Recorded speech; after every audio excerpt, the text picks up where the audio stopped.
Penetration tester, red team researcher. আপনাদের সবাইকে জানাচ্ছি আন্তরিক শুভেচ্ছা ও স্বাগত। এখন আমরা আজকে মূল সেশনের দিকে এগিয়ে যাচ্ছি। আজকের অনুষ্ঠানের সম্মানিত speaker MD Golam Rabbi sir, medical student, bug hunter, penetration tester, red team researcher. আজকের সেশনের বিষয় bug bounty, ethical hacking and web application security.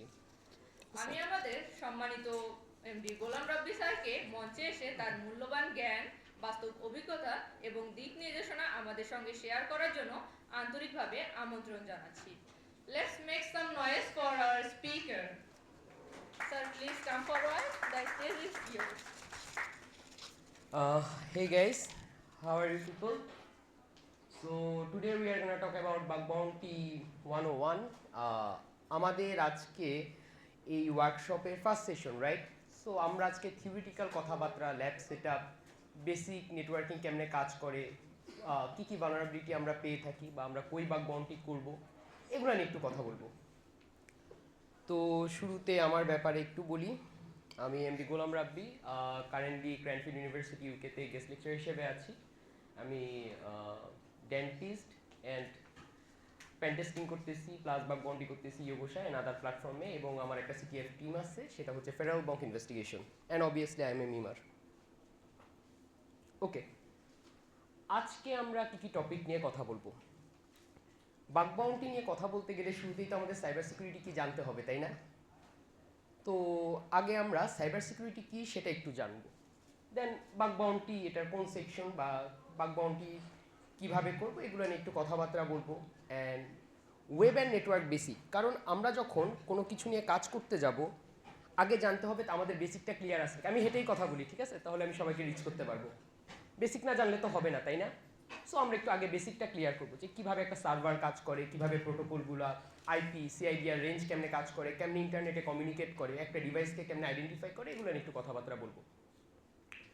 এই যে থিওরিটিক্যাল কথাবার্তা বললাম, বা এগুলা নিয়ে আমরা যখন হ্যান্ডস অন এক্সপেরিমেন্ট করতে যাব, তখন আমাদের ল্যাব সেট আপ লাগবে না। সব কিছুর জন্য তো আলাদা কিছু টুল রিকোয়ারমেন্ট আছে, কিছু ল্যাব সেট আপ আছে। তার একটা পার্ট হচ্ছে কালি লিনাক্স, আর একটা হচ্ছে বার্ড স্যুট। যেহেতু আমরা বাগ বাউন্টি নিয়ে কথা বলছি এবং বেসিক্যালি বাগ বাউন্টিতে ওয়েব অ্যাপ্লিকেশন নিয়েই কাজ করা হয়।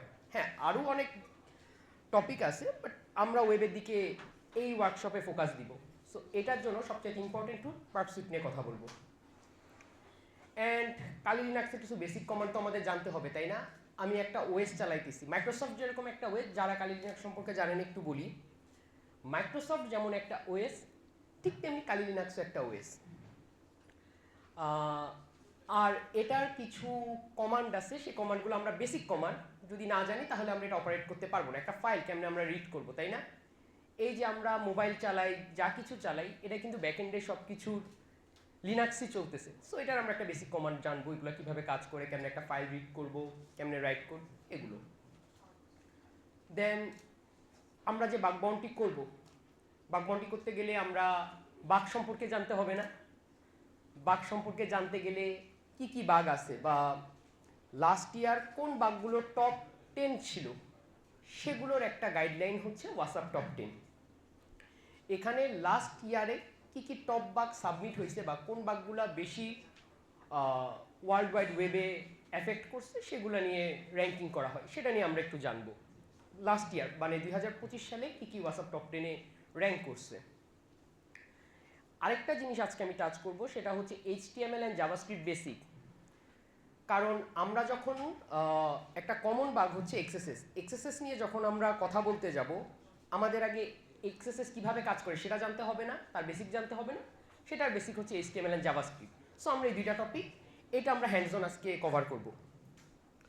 তো আমাদের আজকে কি কি কথা হবে এগুলো আমরা জানলাম, আর অবভিয়াসলি আমি সব কিছু গল্পের মতো করে বলবো এবং হ্যান্ডস অন দেখানোর ট্রাই করব। সাইবার সিকিউরিটি কি, তাই না? এখানে অনেক কিছু লিখছি। ইন শর্ট হচ্ছে আইওটি ডিভাইসের security, in essence cyber security. শুধুমাত্র কি ওয়েব অ্যাপ্লিকেশনই সাইবার সিকিউরিটির আন্ডারে? The answer is no. এই যে এটা আমরা দেখতেছি না, এইচডিএমআই কেবল দিয়ে বা এখানে প্রজেক্টর থাকতে পারতো না, এই যে এসি আছে না, এগুলোর সিকিউরিটির ব্যাপার আছে না, এটাও কিন্তু সাইবার সিকিউরিটির আন্ডারে। সাইবার সিকিউরিটি একটা huge topic, it's like a vast of an ocean. কেন? কারণ এনি আইওটি ডিভাইসের সাইবার সিকিউরিটি দরকার। একটা গুড এক্সাম্পল, আমি যেখানে এটা সব জায়গায় ইউজ করি, হার্টে পেসমেকার আমাদের আত্মীয় স্বজন কারো না কারো আছে না? Thank you. পেসমেকার আছে না হার্টে? What if the pacemaker gets hacked, then what? এখন তো মোবাইল দিয়ে পেসমেকারের সব কিছু দেখা যায়, তাই না? ওই তার মানে পেসমেকার কিছুর সাথে কমিউনিকেট করতেছে এবং ও পেসমেকারকে কোনো ডাটা পাঠাচ্ছে, কারণ ডেটা সবসময় প্যাকেট আকারে যায়। তো এটার মধ্যে কেউ যদি মিডলম্যান হয়ে অ্যাটাক করে তখন কি হবে? কেউ যদি কোনো ভুল ডাটা পাঠায়, পেসমেকারটা অফ করে দেয়, তখন কি হবে? সেটারও সিকিউরিটি দরকার হচ্ছে না? তো এই সব কিছু সকল আইওটি ডিভাইসেরই end of the day security প্রয়োজন, যেটাই আমরা বলি সাইবার সিকিউরিটি। এখন সাইবার সিকিউরিটির অনেকগুলো সেকশন আছে, অফেন্সিভ, ডিফেন্সিভ, যেটাকে আমরা টিমিং বলি। কীরকম? Red teaming, blue teaming, purple teaming. Red teaming কারা করে? যারা, নামটাই অনেকটা বলে দেয়, অফেন্স, যারা অ্যাটাক করে। আমি যদি শুধুমাত্র ডিফেন্স নিয়ে কাজ করি তাহলে কি আমি জানবো আমার ভালনারেবিলিটি কি আছে? মনে করলাম এই যে একটা সুন্দর এক্সাম্পল, ট্রয়ের পতন কেন হলো? ওদের একটা ভালনারেবিলিটি ছিল, ট্রোজান হর্স, তাই না? যতক্ষণ না অ্যাটাক হয়েছে ততক্ষণ ওরা সিকিউর ছিল না। 1000 বছরে কেউ ওদেরকে হারাইতে পারছে? পারে নাই, তাই না? কেন উঠছে? কেউ একজন অ্যাটাক করে ভালনারেবিলিটি বের করছে, ম্যালিশিয়াস অ্যাটাক ছিল। ঠিক তেমনি একটা ওয়েব অ্যাপ্লিকেশন আপনি যতই ডিফেন্স লাগান, যতক্ষণ না কেউ সেটাকে অ্যাটাক করবে ততক্ষণ কিন্তু আপনি জানবেন না যে আপনি আসলেই 100% সিকিউর নাকি, বা আপনি নিজেকে সিকিউর মনে করলেও আপনি সিকিউর নাকি। আপনি মনে করলাম এই যে এখানে একটা আমি তালা লাগাইলাম, তাই না? বাট কেউ যদি রশিদি উপর থেকে নেমে যায় তখন আপনি কি করবেন? এটার একটা সিকিউরিটি মেজার আছে না? এগুলো সব হচ্ছে অফেন্সের আন্ডারে। সো যারা ইথিক্যালি হ্যাকিং করে একটা ওয়েবসাইট বা একটা আইওটি ডিভাইস সিকিউর করে, তারা রেড টিমের আন্ডারে। আর ডিফেন্স কারা বা ব্লু টিমার কারা?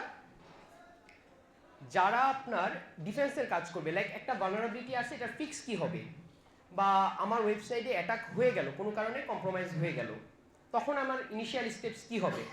আইডেন্টিফাই করা, তাই না? এই কাজগুলো যারা করে তারা হচ্ছে ব্লু টিমার। আর পার্পল টিমার কারা? বোথ রেড অ্যান্ড হোয়াইট, দুইটার মিশ্রণ হচ্ছে purple টিমিং।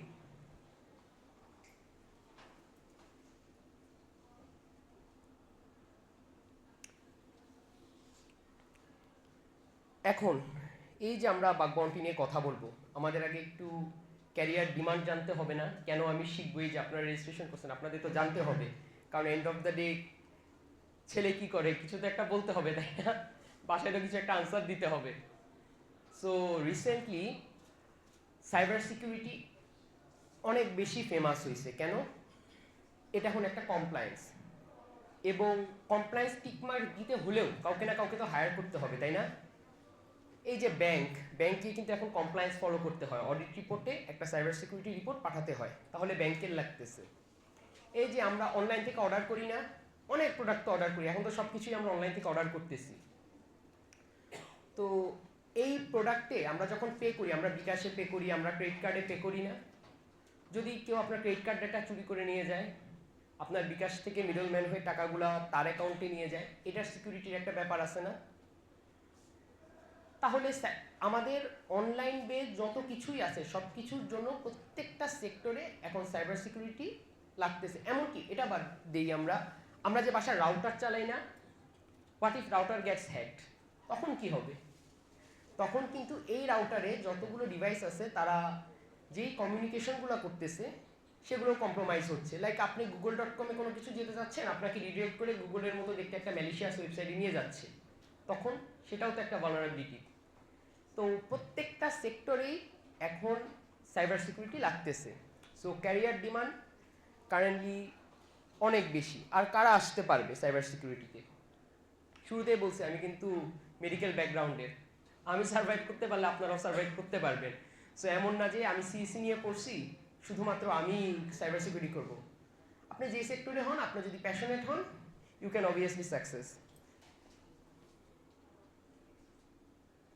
So who can come in this career?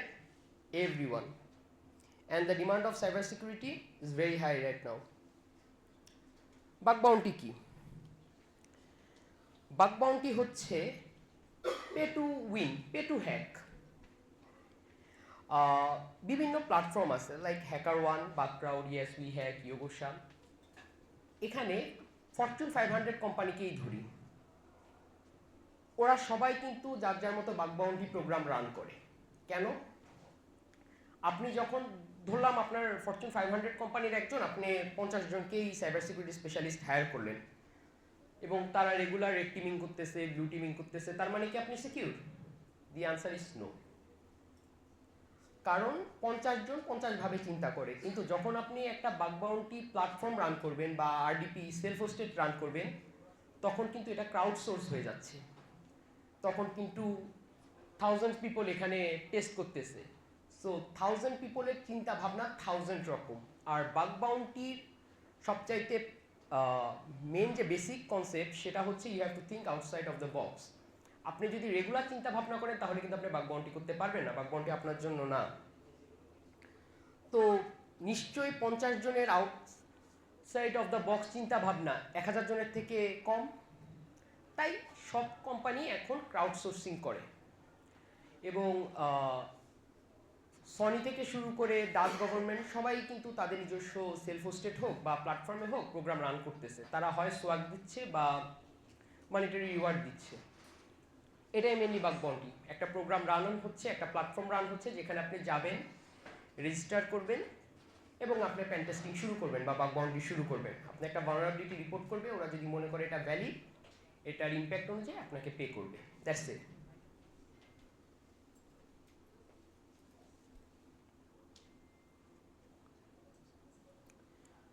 Bug bounty platform কি কি আছে? সবচাইতে ফেমাস হচ্ছে হ্যাকার1, বাগক্রাউড। দেন ওয়েব3 জন্য আছে ইউনিফাই। এছাড়াও আরডিপি প্রোগ্রাম আছে। আরডিপি কি? যারা নিজেদের ওয়েবসাইটে সেলফ হোস্টেড প্রোগ্রাম রান করে। ওখানে ওদের ইমেল দেওয়া থাকে, আপনি ইমেলে যাবেন, একটা ভালনারেবিলিটি দিবেন, রিপোর্ট করবেন, মেল করলে ওদেরকে, ওরা আপনাকে একটা রেসপন্স দিবে যে ওকে আমরা এটাকে ভালনারেবিলিটি হিসেবে অ্যাকনলেজ করতেছি, বা যদি ওরা অ্যাকনলেজ না করে সেটাও জানাই দিবে। অ্যান্ড দেন ওদের পলিসি অনুযায়ী বাউন্টি পে করবে। তার মানে কি এই যত ওয়েবসাইট আমরা চোখের সামনে দেখতেছি সবগুলাতে আমরা টেস্টিং শুরু করে দিব? আজকে বাসায় গিয়ে ভাই তো বলছে যে সব কোম্পানিরই লাগে সিকিউরিটি রিসার্চার, তাহলে আমরাও রিপোর্ট শুরু করি? The answer is no. Terms and condition and compliance অনুযায়ী তারা যদি তাদের ওয়েবসাইটে হোক বা যে কোনো জায়গায় হোক মেনশন করে দেয় যে আপনি যদি ভালনারেবিলিটি পান আপনি এই ইমেলে রিপোর্ট করবেন এবং আমরা লিগালি কোনো অ্যাকশন নিব না, তাহলেই আপনি রিপোর্ট করতে পারবেন। বা এটা যদি কোনো প্ল্যাটফর্মের আন্ডারে হয় তাহলেই আপনি রিপোর্ট করতে পারবেন। নইলে আপনি যদি রিপোর্ট করেন তাহলে আপনি কমপ্লায়েন্স ভায়োলেশন করেছেন এবং কোম্পানি আপনার এগেনস্টে চাইলে লিগাল অ্যাকশন নিতে পারবে। সো আমরা সব জায়গায় গিয়ে টেস্ট করতে পারবো না। যেখানে আমাদের অথরাইজেশন দেওয়া হয়েছে যে ওকে ফাইন, তুমি যদি করো টেস্ট আমরা তোমাকে রিওয়ার্ড দিব বা অ্যাটলিস্ট তোমাকে অ্যাকনলেজ করবো, বাট আমরা কোনো লিগালি অ্যাকশন নিব না, দেন আপনি ওখানে টেস্ট করতে পারবেন। Policies, rules and legal boundaries. আমরা টেস্ট করা শুরু করলেই কি ওয়েবসাইটে যা মন চাই তা করতে পারবো? না, আমাদের কিছু পলিসি মেনটেন করতে হবে, কিছু লিগাল বাউন্ডারিজ ফলো করতে হবে, সিকিউরিটি পলিসি ফলো করতে হবে। কীরকম? ধরলাম আপনি একটা ওয়েবসাইটে ওদের যত ইউজার আছে, একটা শপিং ওয়েবসাইটই ধরলাম, সব ইউজারের ডাটা পাইছেন, তাহলে কি আপনি সব ইউজারের ডাটা ডাম্প করবেন? না। আপনি 5 জনের দেখান, 5 জনের ডাটা ডাম্প দেখাইলে এনাফ না? তাহলে আপনার তো সবার ডাটা ডাম্প করার দরকার নেই। এটাকে আমরা বলি স্টপ অ্যান্ড রিপোর্ট। আপনি যাই পাইছেন 100% এক্সপ্লয়েটের দরকার নেই। ছোট্ট এক্সপ্লয়েট হলে আপনার প্রুফ অফ কনসেপ্ট হবে বা আপনি প্রমাণ করে দিচ্ছেন যে এই ভালনারেবিলিটি এক্সিস্ট করে, আপনি এরপর রিপোর্ট করে দিন। দেন আপনি যে ডাটাগুলো পাবেন সেগুলো কোথাও সেল দিতে পারবেন না বা এগুলা পাবলিকলি এক্সপোজ করতে পারবেন না, তখন কিন্তু এটা লিগাল ভায়োলেশন হয়ে যায়। সেটা জিডিপিআর কমপ্লায়েন্সেও কিন্তু ভায়োলেশন হয়। অ্যান্ড এই যে authorisation matters, testing access must always be approved and documented. আমরা টার্মস অ্যান্ড কন্ডিশন পড়ে কিন্তু টিকমার্ক দিতে হবে, কি কি অ্যালাউ করছে না করছে ওগুলো আমাদের জানতে হবে। দেখা গেল ওরা চাচ্ছে না, এটা একটা লাইভ ওয়েবসাইট, ওদের সিস্টেম ডাউন হয়ে যায়। ওই যে বললাম একটা শপিং ওয়েবসাইটে যদি কোনো কারণে বিজনেসে লস হয়ে যাবে না, তাদের ওয়েবসাইট ডাউন হয়ে গেলে তারা কি আর সেল করতে পারতেছে? তারা চাচ্ছে তাদের বিজনেস রান করে কিভাবে কাস্টমার ডেটা সিকিউর করা যায়, কমপ্লায়েন্স ফলো করা যায়। বাট আমি যদি তাদের ব্যবসাই বন্ধ করে দিই, তারা আপনাকে কি পে করবে? উল্টো স্টেপস নেবেন আপনার এগেনস্টে, কারণ আপনি তো তার ব্যবসাই বন্ধ করে দিচ্ছেন। সো এগুলোও আমাদের মাথায় রাখতে হবে, আমরা কি টেস্ট করতেছি এবং কতটুকুর পর আমরা রিপোর্ট করব।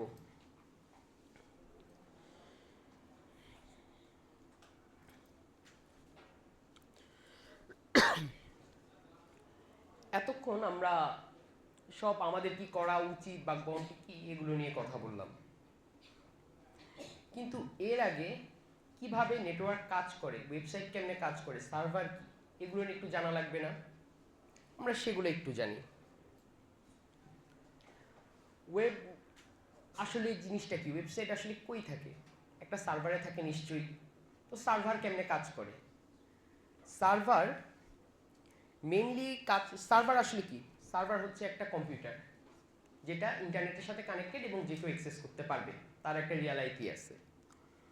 তো আইপি নিয়ে কথা বলতে গেলে আমাদের নিশ্চয়ই আগে কি কি প্রোটোকল আছে সেগুলো একটু জানাতে হবে, তাই না? টিসিপি অ্যান্ড ইউডিপি প্রোটোকল, এগুলো কি?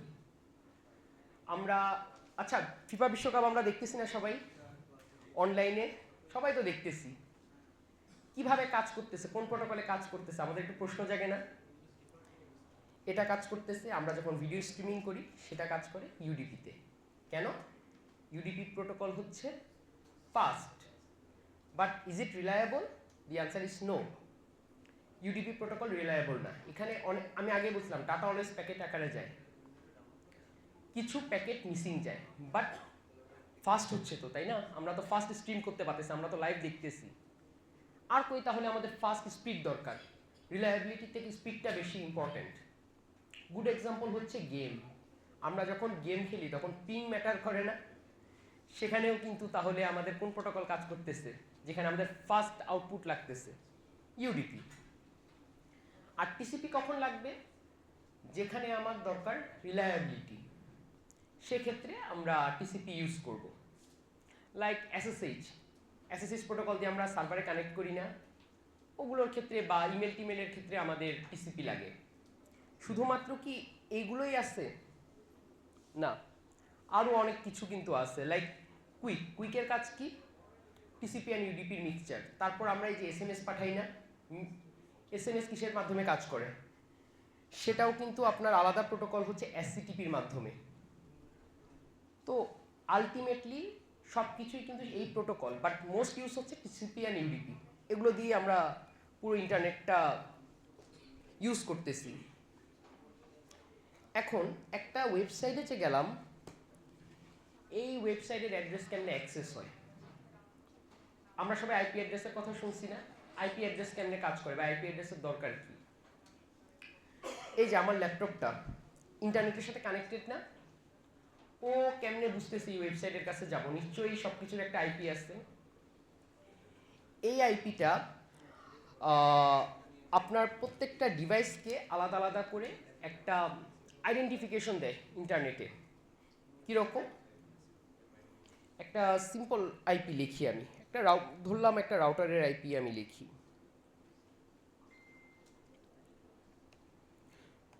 আমরা সবার ডিভাইস কানেক্টেড নেই রাউটারে।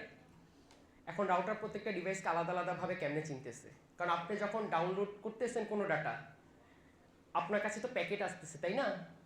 আপনার কাছেই কেন, আপনি ডাউনলোড দিলে এই প্যাকেটটা তো আপনার পাশের জনের কাছেও যেতে পারতো, তাই না? বাট আপনাকে তো আইডেন্টিফাই করতেছে। কিভাবে করতেছে? একটা আইপি অ্যাড্রেসের থ্রুতে। এই যে একটা আইপি অ্যাড্রেস, এটা কিভাবে কাজ করে?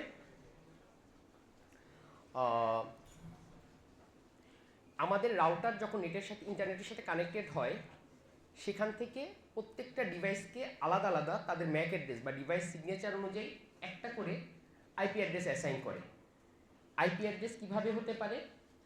আইপি অ্যাড্রেস পার এই যে আমি ডট দিছি না, প্রত্যেকটা ডটে 256টা হতে পারে। এবার কেন? 2 to the power 8, 2 to the পাওয়ার 8 মানে এখানে 8টা বিট আছে, তাই না? তাই এখানে 256 পর্যন্ত হতে পারে। তাহলে এখানে টোটাল কয়টা ডিজিট আছে বা কতগুলো সেকশনে আমরা ভাগ করছি? 4টা, তাই না? তাহলে 4টা হলে কত হয়? 2 টু দি পাওয়ার 32 না? তাহলে অলমোস্ট 429 কোরের মতো আর কি আইপি অ্যাড্রেস পুরা ওয়ার্ল্ড ওয়াইড ইউজ হচ্ছে। কিন্তু বর্তমানে সবার কি একটাই ডিভাইস? তা তো না। আপনার ফোনের একটা, আপনার মোবাইলের একটা, বাসার ডেস্কটপের একটা, এখন স্মার্ট টিভির একটা, এখন আমাদের এসিও ওয়াইফাই ইন্টারনেটের সাথে কানেক্টেড থাকে, তাই না? এটার একটা, ঘড়িও এখন কানেক্ট হয়, তো ঘড়িরও একটা। তাহলে এই নাম্বারটা কি খুব বেশি? 429 কোর প্লাস মাইনাস নাম্বারটা কিন্তু যত বেশি মনে হচ্ছে ঠিক তত বেশি না। পুরো ইন্টারনেটের আইপি রেঞ্জ এত। সো তখন আসছে IPv6, এটা নিয়ে আমরা একটু পরে কথা বলবো। তো আমরা কি একটু পর্যন্ত ক্লিয়ার কেন 8 বিট এবং কেন এত 4টা ডিজিট আমরা ইউজ করছি? সিম্পল হিসাব, 2 টু দি পাওয়ার 8, 256টা। এই কারণেই দেখা যায় যে এর বেশি আপনি অ্যাসাইন করতে পারবেন। আপনি যখন রাউটার কিনবেন আপনাকে দেখবেন লিমিট বলে দিছে, এত ডিভাইসের বেশি কানেক্ট করতে পারবেন না। যত ভালো রাউটারই নিন কেন, তার আইপি রেঞ্জ এটুকু, এর বেশি আপনি ইউজ করতে পারবেন না। তো আমরা এভাবেই আসলে হিসাব করি আইপিকে। এখন একটা রাউটারে তো অনেকগুলো ডিভাইস কানেক্টেড, যেমন আমাদের এখানে কতজন আছে? ধরলাম 30 জন আছে, তাই না? তাহলে 30 জনের জন্য আইপি কিরকম হবে? একজনের ধরলাম 123,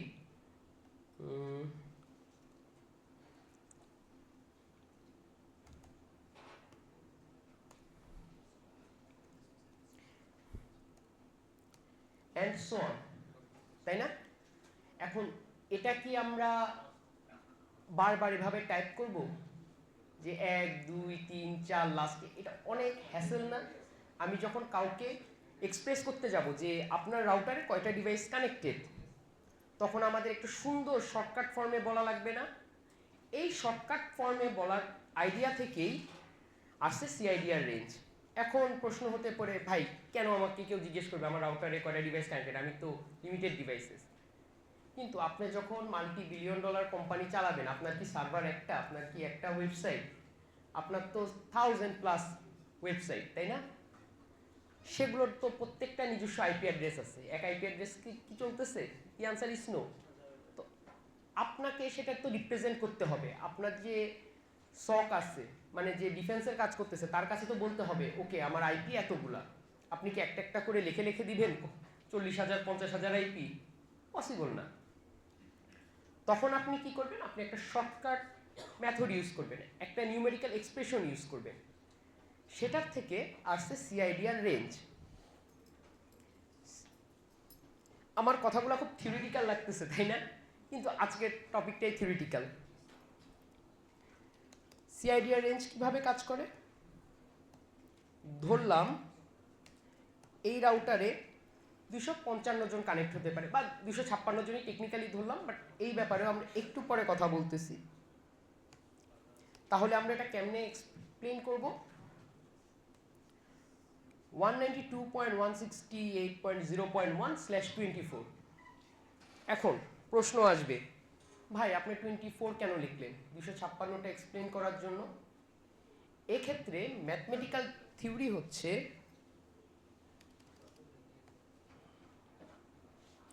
2 to the power 32 minus n। n কি? এখানে 24 হচ্ছে n। এখন আমাদের কাছে প্রশ্ন আসবে যে ভাই আপনি 2 টু দি পাওয়ার 32 কেন দিলেন, তাই না? মনে আছে আমি একটু আগে প্রশ্ন আসবে যে ভাই আপনি 2 টু দি পাওয়ার 32 কেন দিলেন, তাই না? মনে আছে আমি একটু আগে শুরুতে একটা কথা বলেছিলাম যে ওয়ার্ল্ডে যত আইপি অ্যাড্রেস আছে তার রেঞ্জ কত হতে পারে? 2^32, ওই যে 429 কোটির একটা কথা বললাম, এর বেশি আইপি অ্যাড্রেস ওয়ার্ল্ডে কাউকে অ্যাসাইন করা পসিবল না। যেদিন 402 কোটি প্লাস হয়ে যাবে সেদিন থেকে সব ইন্টারনেট লিমিট, আর কোনো নতুন ডিভাইস কানেক্ট হতে পারবে না অ্যাট এ টাইম। মনে আছে? সেইখান থেকে 32, কারণ 4টা দিতে পারি। তো এখান থেকে 32 বিট মাইনাস n, তো 24 মাইনাস করলে কত হয়? 8, 2^8 হলে কত হয়? 256। তাহলে এই যে 192.168.0.1, দেন 2, দেন 3 থেকে 256 পর্যন্ত আসে। এভাবে আমরা এক্সপ্লেইন করে থাকি। তাহলে থিওরিটা কিন্তু সিআইডিআর রেঞ্জের খুবই সিম্পল, 2^32 মাইনাস n। এভাবে আমাদের যত আইপি রেঞ্জ আছে সবগুলো আমরা এক্সপ্রেস করতে পারি। তো আমরা যখন কাউকে কোনো আইপি রেঞ্জ দিব আমরা ঠিক এইভাবে এক্সপ্রেস করব।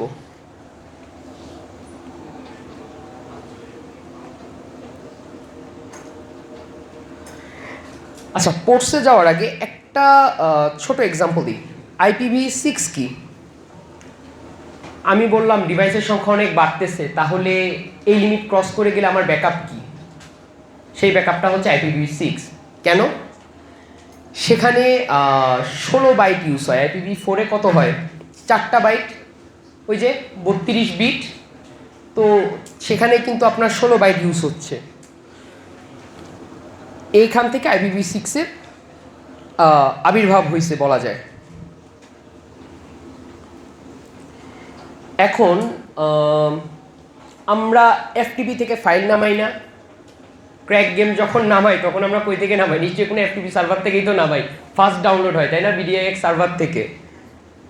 বা কোনো সফটওয়্যার নামাইলেও BDIX সার্ভার প্রেফার করি। কেন? ফাস্ট অনেক। তো এই ফাইল শেয়ারিংগুলো কিভাবে করে? পোর্ট অ্যাসাইন করে দেয়। পোর্ট অ্যাসাইন করলে সুবিধা কি? একসাথে একটা আইপির কিন্তু অনেক প্রাইস। তো আমি যদি একটা সার্ভারের জন্য একটা আইপি না কিনে 10-20টা সার্ভার একটা আইপিতে রাখতে পারি, বা 10-20টা সার্ভিস একটা আইপির মধ্যে আমি বিভিন্নভাবে অ্যাসাইন করে দিতে পারি, সেটা আমার জন্য ফাইন্যান্সিয়ালি বেনিফিটেড হচ্ছি না আমি, কারণ আমার বারবার কিনা লাগতেছে না। আমি একটা আইপি কিনতেছি, এটাকে ভাগ ভাগ করে সাবমিট করতেছি। সেখান থেকে পোর্টস আসলো। পোর্টস কয়টা হয়? 1 to 65,535। নাম্বারটা কেমন লাগতেছে না? কেন এই নাম্বার 65,535? কেন 65,536 না? আইপির ক্ষেত্রে এবং পোর্টের ক্ষেত্রে যেখানেই বলি আমরা মনে রাখবো ফার্স্ট অ্যান্ড সেকেন্ড কোনো সময় ইউজেবল না। Sorry, first and last. ফার্স্টেরটা কেন?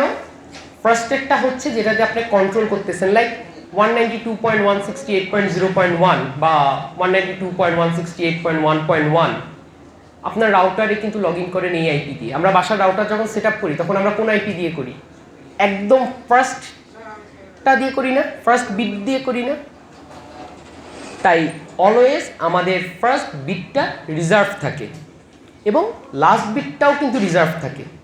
এই কারণে আইপি হোক বা পোর্ট হোক, কখনো ফার্স্ট অ্যান্ড লাস্টটা ইউজ হয় না।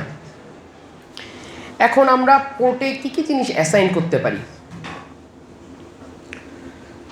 এখানে আমি একটা এক্সাম্পল দিছি, HTTP চলে পোর্ট 80-তে, এটা ডিফল্ট। বাট আমার যদি মনে হয় যে আমার 3-4টা ওয়েবসাইট আছে, আমি বিভিন্ন আইপিতে অ্যাসাইন করব, তাহলে আমি কিন্তু এটা কাস্টমভাবে সেট করে দিতে পারি। বাট ডিফল্ট কিছু পোর্ট আছে FTP, যেখান থেকে আমরা ফার্স্ট সার্ভার থেকে ডাউনলোড করি। কোন পোর্টে অ্যাসাইন থাকে? 21। তারপরে এই যে আমরা সার্ভারে কানেক্ট করি, কিভাবে করি? পোর্ট 22 SSH পোর্ট দিয়ে। দেন একটা ওয়েবসাইট, সেটাকে আমরা যখন অ্যাক্সেস করি শুরুতেই কি রিকোয়েস্টটা যায়? না, এটা একটা পাথওয়ে ফলো করে। যেহেতু আমরা আইপি নিয়ে কথা বলেছি, তাহলে আমি একটু পাথওয়েটা এখন আমি দেখাতে পারবো। আমাদের সবার একটা লোকাল আইপি আছে, তাই না? এই যে 192.168.0.1, এটা তো একটা লোকাল আইপি। লোকাল আইপি থেকে একটা রিকোয়েস্ট আমি পাঠালাম ব্রাউজারে যে আমি google.com ভিজিট করতে চাই, এই রিকোয়েস্টটা যাবে আমাদের রাউটারে। রাউটার কি করবে, রাউটার আইডেন্টিফাই করবে যে এই রিকোয়েস্টটা কে পাঠাইছে, এই আইপি থেকে আসছে, এই ডিভাইসের ম্যাক অ্যাড্রেস কত, মানে আমাদের যে ডিভাইসের সিগনেচার এত নাম্বার, ওকে ফাইন। দেন রাউটার এটা কি করবে, আমাদের যে ম্যাকটোটিকের মডেম থাকে না বা রাউটার থাকে না, আমরা যখন ওয়াইফাই কিনি ডিরেক্টলি আমাদের লাইন আসে না, ওদের একটা কন্ট্রোল প্যানেল আছে, আমাদের যে বলে 100 Mbps লাইন, আপনার 60 Mbps লাইন, কোনোখান থেকে তো ম্যানেজ করতেছে, ওদেরও একটা রাউটার আছে, ওদের একটা মডেম আছে, সেখানে রিকোয়েস্টটা যাবে। এই রাউটারেরও একটা আইপি আছে, দেখবে কে রিকোয়েস্টটা পাঠাইছে। তো সেটা গেল, আমরা ধরলাম মডেমে। দেন ও এটা পাঠাবে নেম সার্ভারের কাছে, যেখানে গিয়ে জিজ্ঞেস করবে যে আচ্ছা ইন্টারনেট কি google.com চিনে? না, চিনবে না। ও কি চিনে? ও চিনে আইপি অ্যাড্রেস, তাই না? ও তখন সার্চ করবে google.com কার কাছে আছে বা .com কার কাছে আছে, টিএলডিটা। ও টিএলডির কাছে যাবে, টিএলডির কাছে গিয়ে খুঁজবে আচ্ছা গুগল নামে তোমার কি কেউ আছে? বলবে হ্যাঁ আছে। তাহলে তোমার আইপি অ্যাড্রেস কত? ও আইপি অ্যাড্রেসটা দেখবে। দেন ওই আইপি অ্যাড্রেসের কাছে রিকোয়েস্টটা যাবে, কারণ আমি কিন্তু ডিরেক্ট কানেকশন পাচ্ছি না, সব কিছু কিন্তু আইপি অ্যাড্রেসের থ্রুতেই হচ্ছে। আইপি অ্যাড্রেসের কাছে যখন রিকোয়েস্ট যাবে তখন কি হলো, ও কিন্তু চিনে ফেলছে যে কার কাছে ডেটা আছে, কোন সার্ভারের কাছে ডেটা আছে। ওকে ফাইন, বাট সার্ভারটা কি অ্যালাইভ আছে, সার্ভারটা কি ডাউন থাকতে পারে না, এটা তো জানতে হবে। সেই কারণে ইউজ হয় পোর্ট 53 ফার্স্ট রিকোয়েস্ট, একটা ডিএনএস রিকোয়েস্ট যায়। এই ডিএনএস রিকোয়েস্টটা পোর্ট 53-তে চলে।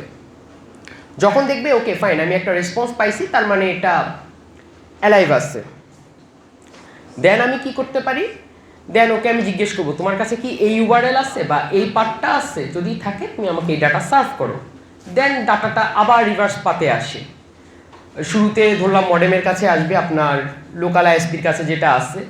দেন ও বলবে আচ্ছা আমার এই আইপি অ্যাড্রেসের কাছে আছে ডেটা, এটা কে কল করছিল, ওই আইপি অ্যাড্রেস কল করছিল। আমার বাসার রাউটার কল করছিল, রাউটারের কাছে গেল, রাউটার বলবে আচ্ছা এটা কোন IP address, local IP call করছে, আপনার ডিভাইসের আইপি অ্যাড্রেস কল করছে, দেন আপনার ডিভাইসের কাছে পাঠিয়ে দিবে।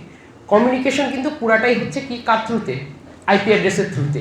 কিভাবে যাচ্ছে, প্যাকেট প্যাকেট আকারে যাচ্ছে, কোন প্রোটোকল ফলো করে যাচ্ছে। যদি আপনি ভিডিও ইউজ করেন তাহলে ইউডিপি, আপনি যদি গেমিং কোনো কিছু ডেটা স্ট্রিম করেন সেটার জন্য ইউডিপি, আর যদি ফাইল বা একটা ওয়েবসাইট ভিজিট হয় সেক্ষেত্রে আপনার এইচটিটিপি বা টিসিপি আপনার যাই ইউজ করেন আপনার ডিমান্ডের উপর।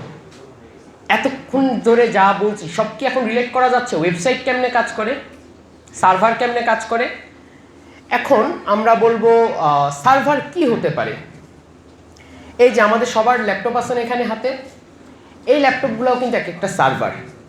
এখন এটা কোন পর্যায়ের সার্ভার, এখন একটা লোকাল সার্ভার। আপনি যদি কোনো পোর্ট ওপেন করে দেন, ওই যে বললাম পোর্টের কাজ কেন, পোর্টে অ্যাসাইন করে দেয়। আপনি যদি এখন কোনো পোর্ট ওপেন করে দেন এবং অন্য কেউ যদি আপনার লোকাল আইপি কল করে, তাহলে কিন্তু এটা পাবলিকলি অ্যাক্সেসেবল হয়ে যাবে, বা আপনার যদি ডিফল্ট কোনো পোর্ট রান হয় সে কিন্তু ওগুলো দেখতে পারবে পোর্ট স্ক্যান করে, ঠিক আছে। তাহলে কি হচ্ছে, প্রত্যেকটা ইন্টারনেট কানেক্টেড ডিভাইসেসই কিন্তু এক একটা করে সার্ভার, তাই না? এবং এই সার্ভারে আমরা শুধুমাত্র যে ওয়েবসাইট হোস্ট করতে পারি বিষয়টা তা না, আরও অনেক কিছু করা যায়। কীরকম, আমরা কোনো সফটওয়্যার বানালাম যেটা দিয়ে এসএমএস করা যাবে, তাই না? সেটাও কিন্তু একটা সার্ভারের মতো কাজ করতেছে। So server can be anything that is connected to the internet and you can store data over দেয়ার।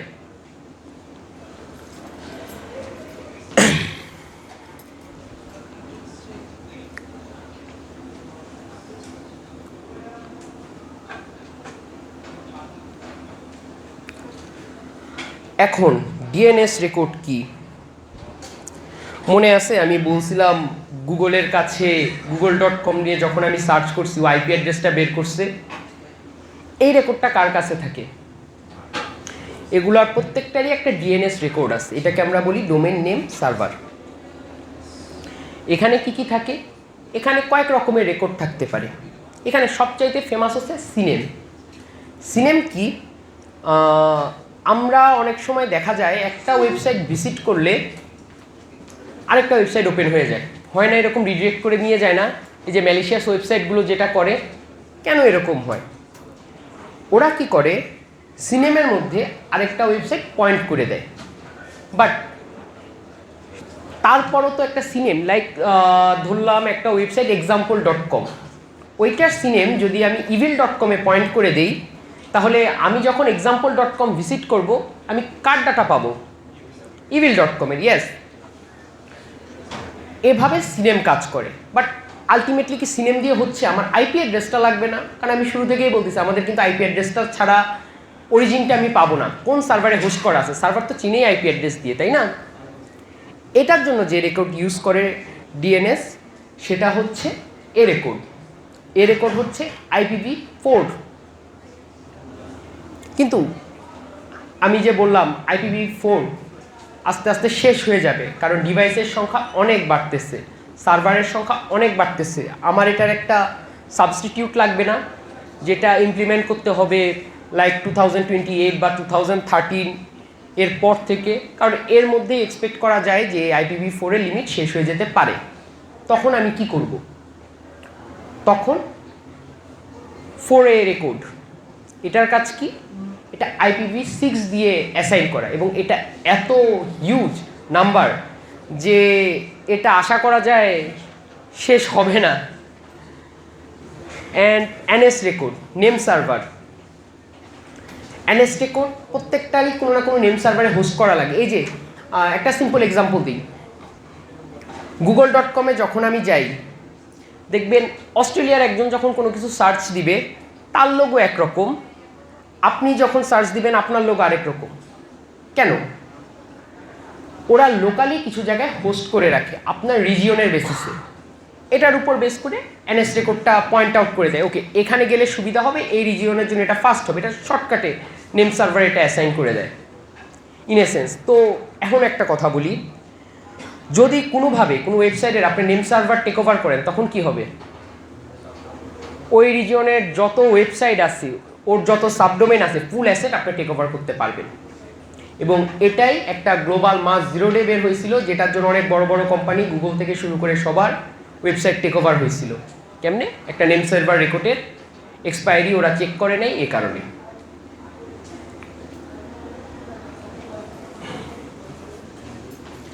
আচ্ছা, শুধুমাত্র কি এগুলোই আছে, আর কি কিছু আছে? হ্যাঁ আছে, MX রেকর্ড। MX রেকর্ড কি আমরা মেইল পাঠাই না? মেইলেরও তো একটা জিনিসপাতি লাগবে, সেটা হচ্ছে MX রেকর্ড। এখন MX রেকর্ড যদি মিসকনফিগার থাকে তাহলে কি হবে?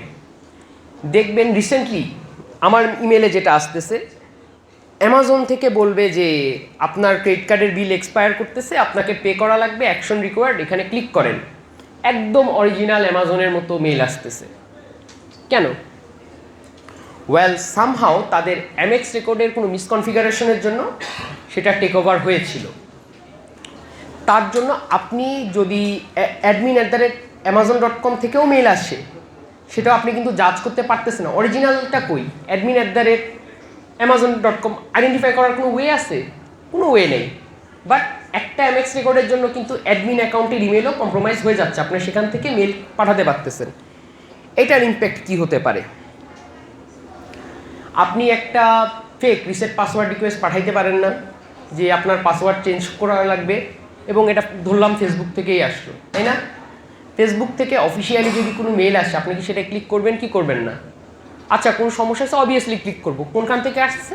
facebook.com থেকে আসছে। এবং facebook.com-এ আপনি facebook.com-এ যখন ক্লিক করবেন, আপনার facebook.com-এ নিয়ে যাচ্ছে, কারণ ওর তো এ রেকর্ড, সিনেম রেকর্ড ঠিক আছে, তাই না? বাট ঝামেলাটা হয়েছে কোন জায়গায়? কোনটার জন্য সব রেকর্ডগুলা মানে রিডিরেক্ট করে অরিজিনালের মতো এক্সেস পাই যাইতেছে? MX রেকর্ডের জন্য, তাই না?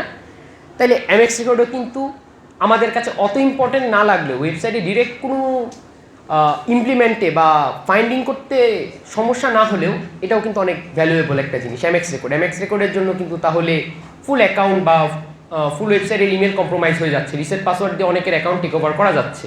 আপনি যদি admin@target.com বা evil.com-এর পাসওয়ার্ড রিসেট রিকোয়েস্ট পাঠান, সেটাও কিন্তু আপনি পাচ্ছেন, তাই না? তো এটাও একটা ভ্যালুয়েবল জিনিস।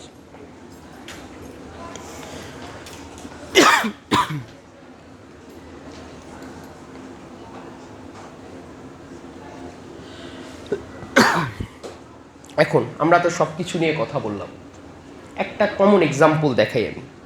এই জিনিসটা আমি এক্সাম্পল দিয়ে দেখাতে পছন্দ করি, সো আমি এক্সাম্পলই দেখাই। ওকে,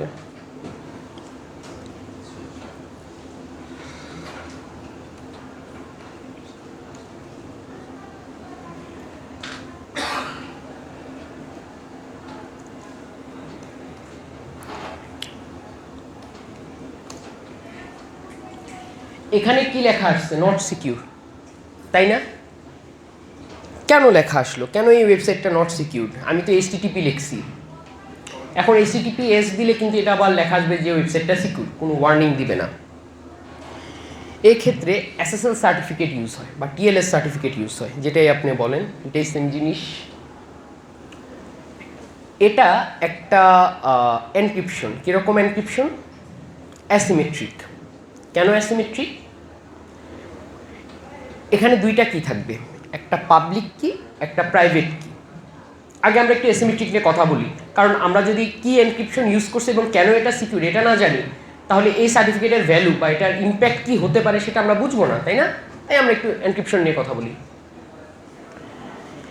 SSL সার্টিফিকেট আপনার প্রত্যেকটা, আমরা যখন ফার্স্ট টাইম কোনো ওয়েবসাইট ভিজিট করব, আপনাকে একটা পাবলিক কিস দিবে, যেটা কিন্তু আমরা দেখছি না, সেটা কিন্তু সার্ভার থেকে আসতেছে। আপনি যখন ফার্স্ট রিকোয়েস্ট পাঠাইলাম, ওই যে বললাম আমাদের একটা DNS রিকোয়েস্ট যায় পোর্ট 53-তে, মনে আছে? এখন সব ডিলিট করতে পারতেছেন। আমি এতক্ষণ ধরে যে কথাগুলো বলতেছি, আমি কি করলাম, একটা রিকোয়েস্ট পাঠালাম, সেটা একটা পাথওয়ে দিয়ে গেল, যাওয়ার পর সার্ভারে গেল, সার্ভার দেখলো আচ্ছা ও কি আমাকে কখনো আগে রিকোয়েস্ট পাঠাইছে, যখন দেখলো ওয়েবসাইটটা অ্যালাইভ পোর্ট 53 নক করার পর না, তখনও কি করবে, ব্রাউজারে একটা পাবলিক কি আসবে, পাবলিক কিটা ব্রাউজার কি করবে, স্টোর করবে। এখন অ্যাসিমেট্রিকের সুবিধা হচ্ছে এটা আপনি এনক্রিপ্ট করতে পারবেন, নট ডিক্রিপ্ট। ডিক্রিপ্ট করতে গেলে কি লাগবে, প্রাইভেট কি লাগবে, যেটা কি আপনার কাছে আছে না, নাই। কেন নাই? সার্ভার শুধুমাত্র আপনাকে পাবলিক কিটাই পাঠাচ্ছে। তো আপনার ব্রাউজার কি করলো, ওই কিটা ওর মেমোরিতে স্টোর করলো, যেটা কিন্তু আমরা দেখতেছি না। আমরা মনে করি ক্লিক করলাম, একটা ওয়েবসাইট চলে আসলো, দ্যাটস ইট। বাট না, ভিতরে কিন্তু অনেক রিকোয়েস্টের আদান প্রদান হতে থাকে। ঠিক তেমনি এই সার্টিফিকেটটা ব্রাউজার স্টোর করে, এবং প্রত্যেকটা ওয়েবসাইট আপনি যা যা ভিজিট করছেন সবগুলো সার্টিফিকেটও স্টোর করতেছে। এটা করে কি করলো, আপনি যখন কোনো ডেটা পাঠাবেন, ডেটাটা সে এনক্রিপ্ট করলো। এখন এনক্রিপশনটা কীরকম? One way. আপনি কি এটা ডিকোড করতে পারবেন না, কারণ আপনার কাছে তো প্রত্যেকটা ওয়েবসাইটের আলাদা আলাদা যে ডিক্রিপশন কি থাকে বা প্রাইভেট কি থাকে সেটা আপনার কাছে নাই। এটার সুবিধা কি? সুবিধা হচ্ছে এই যে আপনারা সবাই সেম রাউটারে কানেক্টেড না, এবং একজন আরেকজনকে বলছিলাম প্রত্যেকটা ডিভাইসে এক একটা করে সার্ভার, লোকাল সার্ভার, এবং আপনি যদি কোনো পোর্ট ওপেন করেন, কেউ ওখান থেকে কল করতে পারবে বা দেখতে পারবে আপনার ওয়েবসাইট বা আপনি যেটা সার্ভিস রান করতেছেন। সেম জিনিস এখানে, কেউ যদি চায় ম্যান ইন দ্য মিডল হতে পারে।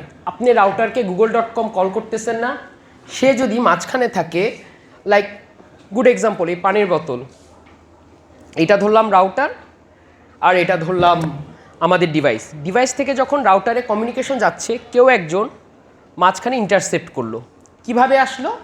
কারণ সবাই তো সবার সাথে কমিউনিকেট করতে পারে, সব তো লোকালি কানেক্টেড। তো সে যখন ইন্টারসেপ্ট করবে, যদি সেটা প্লেন টেক্সটে যায়, সে জানতেছে না। আমরা যখন ওই যে ধরলাম আমরা শপিং ওয়েবসাইটে কোনো কিছু ব্রাউজ করতেছি, কোনো কিছু কিনতেছি, ক্রেডিট কার্ড ডেটা দিতেছি, ডেটাটা তো যাইতেছে, তাই না? সো সে ধরে ফেললো না আপনার ক্রেডিট কার্ডের ডেটা, আপনার ব্যাংকিং ডিটেলস, আপনার পার্সোনাল ইনফরমেশন, আপনার পাসপোর্ট নাম্বার, ভিসা নাম্বার, সব কিছু। তাহলে এটা কি সিকিউর হলো? না। একই রাউটারে যারাই কানেক্টেড সবার ডেটা কিন্তু চুরি হতে পারবে, কেউ যদি MITM অ্যাটাক চালায়, আনলেস সে HTTPS ইউজ করে। HTTPS করলে তাহলে কি সুবিধা হচ্ছে, ওই যে বললাম তার কাছে পাবলিক কি আছে, সে এনক্রিপ্ট করতেছে, এনক্রিপ্ট করে ডেটা পাঠাচ্ছে, কোনোখানে কোনো সমস্যা হচ্ছে না, কেউ কিন্তু এটা ডিকোড করতে পারতেছে না। তাই এভাবে আমরা রিকোয়েস্টগুলো পেয়ে থাকি। আর যখন আমরা HTTPS দিই, ব্রাউজারই আপনাকে বলে দিবে ওকে আপনি এই ওয়েবসাইটটা ভিজিট করতে পারেন, এখানে এটা সিকিউর। আমরা যদি নট সিকিউরের উপর ক্লিক করি, এখানে কি বলছে, your connection to this site is not secure, you should not enter any sensitive information on this site. কেন? যে কেউই এখানে MITM অ্যাটাক চালাইছে, সে আপনার সব ইনফরমেশন নিয়ে যাচ্ছে, আপনি কি করতেছেন না করতেছেন, কি ডাটা ইনপুট দিতেছেন সব দেখতে পারতেছে। তাই আমরা এই কনসেপ্ট থেকে HTTPS আনছি। এখন আমার এটা কোনো ওয়ার্নিং নেই, একটু ক্লিয়ার যে কেন SSL সার্টিফিকেট লাগবে। এখন বলতে পারেন যে ভাই বাগ বাউন্টির সাথে এত কিছুর কি সম্পর্ক। এখন এতক্ষণ ধরে আমরা পড়লাম যে ওকে ফাইন, সব কিছু এনক্রিপ্ট করে যাইতেছে, কেমনে সার্ভার পাইতেছে না পাইতেছে। তাহলে আমি ডেটা ধরবো কেমনে? আমি যখন কোনো ওয়েবসাইট টেস্ট করব কি রিকোয়েস্ট যাইতেছে আমি বুঝবো কেমনে? কারণ ব্যাকএন্ডে তো এপিআই রিকোয়েস্ট যাইতেছে, তাই না, যেটা আমরা দেখতে পারি না। লাইক এখানে আমি evil.com দেখতেছি শুধু, বাট আমি যদি দেখতে চাই যে কি রিকোয়েস্ট যাচ্ছে,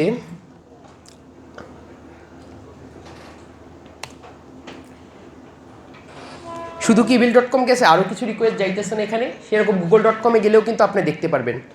লাইক google.com লিখলাম, শুধু কি google.com দেখছেন কি পরিমাণ রিকোয়েস্ট গেছে সাথে, দেখছেন জাভাস্ক্রিপ্ট সব কিছুই তো গেছে। তো এরকম অনেক রিকোয়েস্ট তো যাচ্ছে। এই রিকোয়েস্টগুলো যদি আমরা র আকারে দেখতে না পারি তাহলে তো আমরা টেস্ট করতে পারবো না, তাই না? কারণ আমাদের তো ভালনারেবিলিটি বের করা লাগবে। তাহলে আমরা কি করব? তখন আপনি ব্রাউজারকে বলবেন যে আচ্ছা ঠিক আছে, তোমার কাছে সব ওয়েবসাইটকে তুমি বলতেছো যে সিকিউর, বাট আমার কাছে একটা সার্টিফিকেট আছে, যে সার্টিফিকেটকে তুমি মাস্টার হিসেবে ট্রাস্ট করবা। মাস্টার হিসেবে কেমনে ট্রাস্ট করবা? এই সার্টিফিকেটটা যখন তুমি দেখবা, এর থ্রুতে তুমি ডেটা পাঠাবা, দেন ওই এনক্রিপ্ট করবে। আমি এটা একটু গ্রাফিক্যালি দেখাই, তাইলে ক্লিয়ার হবে। কারণ একটু পর আমি বলেছিলাম যে বার্বস্যুট নিয়ে কথা বলবো। বার্বস্যুট নিয়ে কথা বলতে গেলে আমাদের আগে জানতে হবে যে বার্বস্যুট কেমনে কাজ করে, কেন এটা রিকোয়েস্ট এনক্রিপ্ট করতেছে না। আমরা তো দেখতেছি HTTPS, আমি সিকিউর, এটা রিকোয়েস্ট তোমার দেখারই কথা না, ও তো এনক্রিপ্ট করে পাঠাচ্ছে, আমার এন্ডে কেন এনক্রিপ্ট করে আসতেছে না, তাই না? এটা একটা প্রশ্ন হতে পারে না? এটার আনসার হচ্ছে নর্মালি রিকোয়েস্টটা যায় আমাদের ব্রাউজার,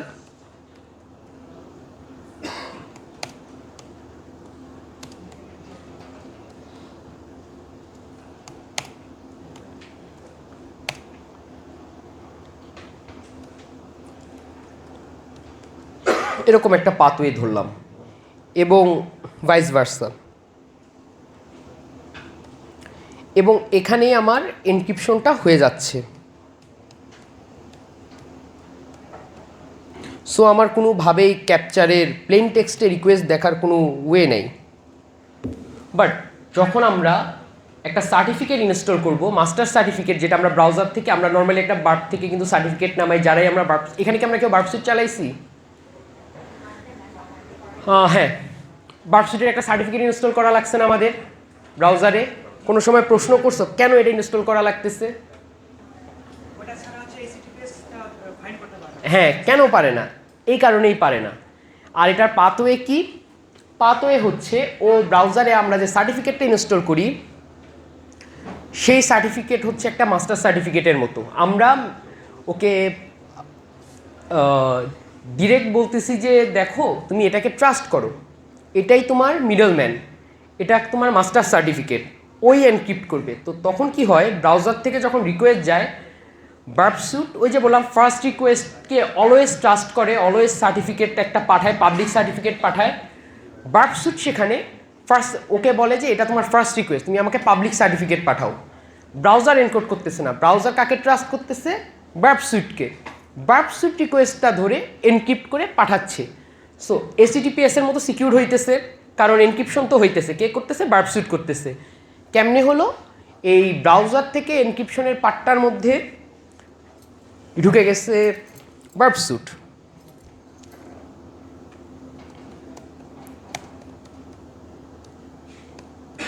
তাহলে কি আর ব্রাউজার এনক্রিপ্ট করতেছে ডেটাটা SSL সার্টিফিকেট ইউজ করে?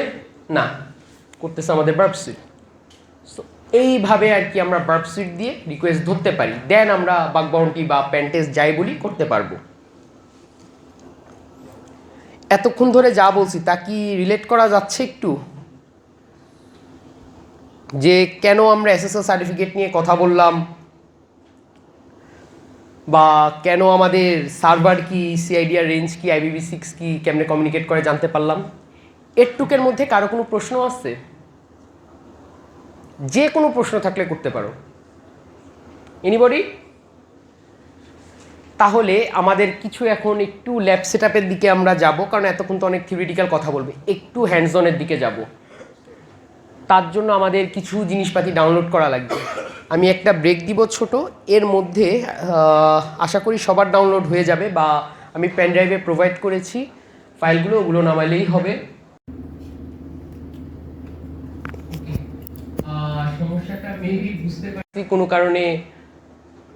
আচ্ছা, এইটা একটু কেউ টেস্ট করলে বেটার হতো যে আপনারা অ্যাক্সেস করতে পারতেছেন নাকি, কারণ আমার মোবাইল ডেটা দিয়ে হচ্ছে, বাট এখান থেকে হলো না কেন জানি।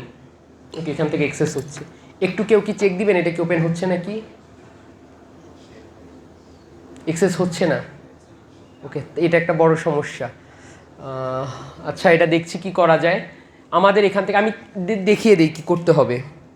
এখান থেকে জাস্ট ভার্চুয়াল মেশিন থেকে আমরা ভার্চুয়াল বক্সের এটা ডাউনলোড করে নিব। এটা 7zip ফাইল, তো 7z আকারে আছে, আপনি জাস্ট 7zip নামা এটা ইনস্টল করে নেবেন ওর ডাউনলোড করে নেবেন। দেন এরপর কনফার্ম করতে হবে। এটা একটু দেখি, আমি মোবাইল ডাটা দিয়ে দেখছি ফার্স্টে। এটা একটু কেউ কনফার্ম করেন এই ওয়েবসাইটটা কি অ্যাক্সেসেবল নাকি সমস্যা করতেছে। Accessible, okay fine. উইন্ডোজ ভার্সনটা নামাই নিব আমরা, বা ম্যাক থাকলে ম্যাক ভার্সন। বাট আমাদের সাইবার সিকিউরিটিতে একটা সবচাইতে দামি সার্টিফিকেট হচ্ছে CISSP, one of the powerful certificate. But ওখানে একটা কথা বলে, যে কথাটা আমি এখানেও বলবো, ম্যাক একটা খেলনা, এবং ম্যাক যারা ইউজ করেন তাদের কোনো সমস্যা হলে এখানে কোনো সাপোর্ট প্রোভাইড করা হবে না। কেন? সাইবার সিকিউরিটির জন্য ম্যাক না, হয় উইন্ডোজ ইউজ করেন, লিনাক্স দিয়ে দেন, ডুয়াল বুট করে নেন, বা মাইক্রোসফট ইউজ করেন।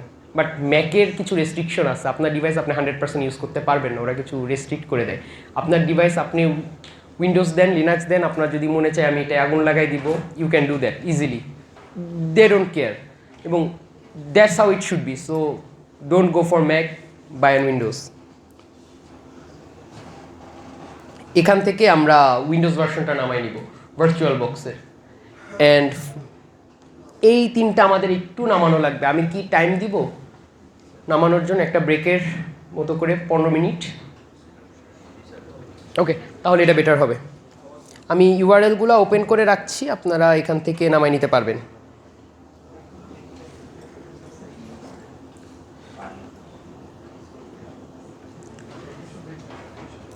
আমি একটু টাইম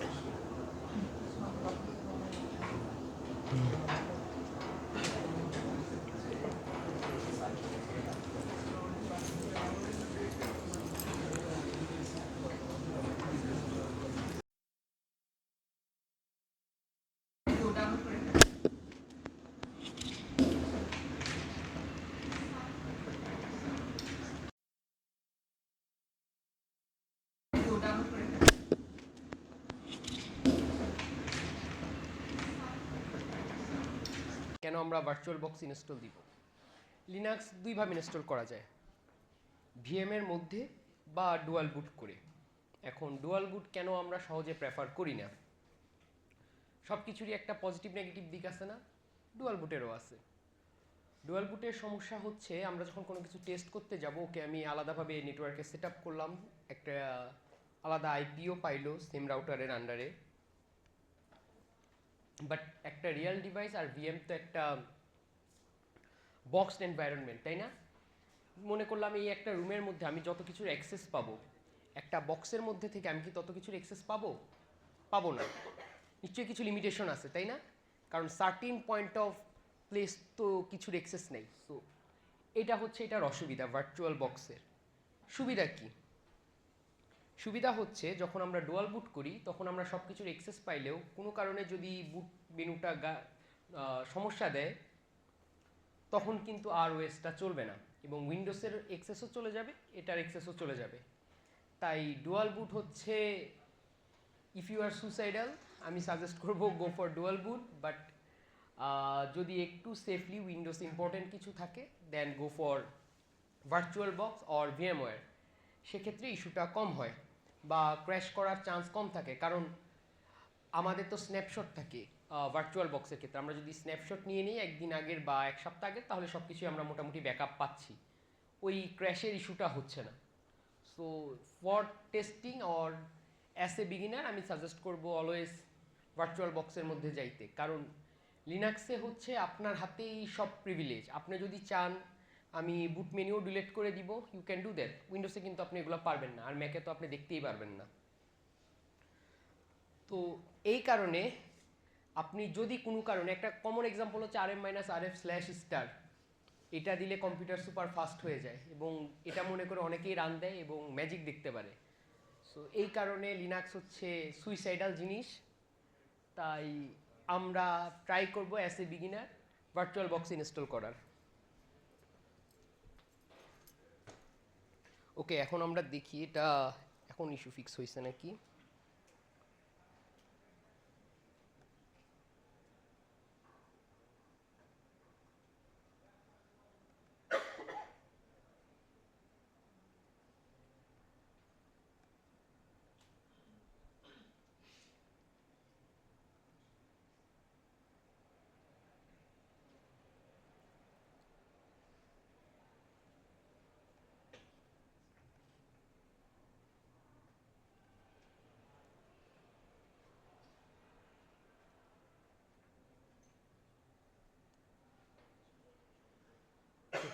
ইট ওয়ার্ক। আচ্ছা, আমরা এখন যাই। যখন আমরা ভার্চুয়াল বক্সে ডিফল্ট ফাইলটা ইমেজটা ইউজ করব, তখন ডিফল্ট ক্রেডেনশিয়াল হচ্ছে কালি কালি, ইউজার নেমও কালি অ্যান্ড পাসওয়ার্ডও কালি। তো আমরা ওইটা দিয়ে লগ ইন করি।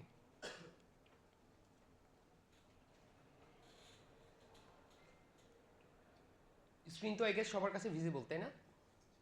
ওকে, ইউজার নেমটা দেখাই, পাসওয়ার্ডও সেম। আপনারা চাইলে ডিসক্রিপশনও দেখতে পারেন, ডিসক্রিপশনেও বলে দিছি ইউজার নেম অ্যান্ড পাসওয়ার্ড কি, ডিফল্ট ইউজার নেম পাসওয়ার্ড। দেন পরবর্তীতে চেঞ্জ করতে চাইলে চেঞ্জ করতে পারেন। এটা নিয়ে আমরা একটু পরে আসতেছি বেসিক কমান্ডের ক্ষেত্রে।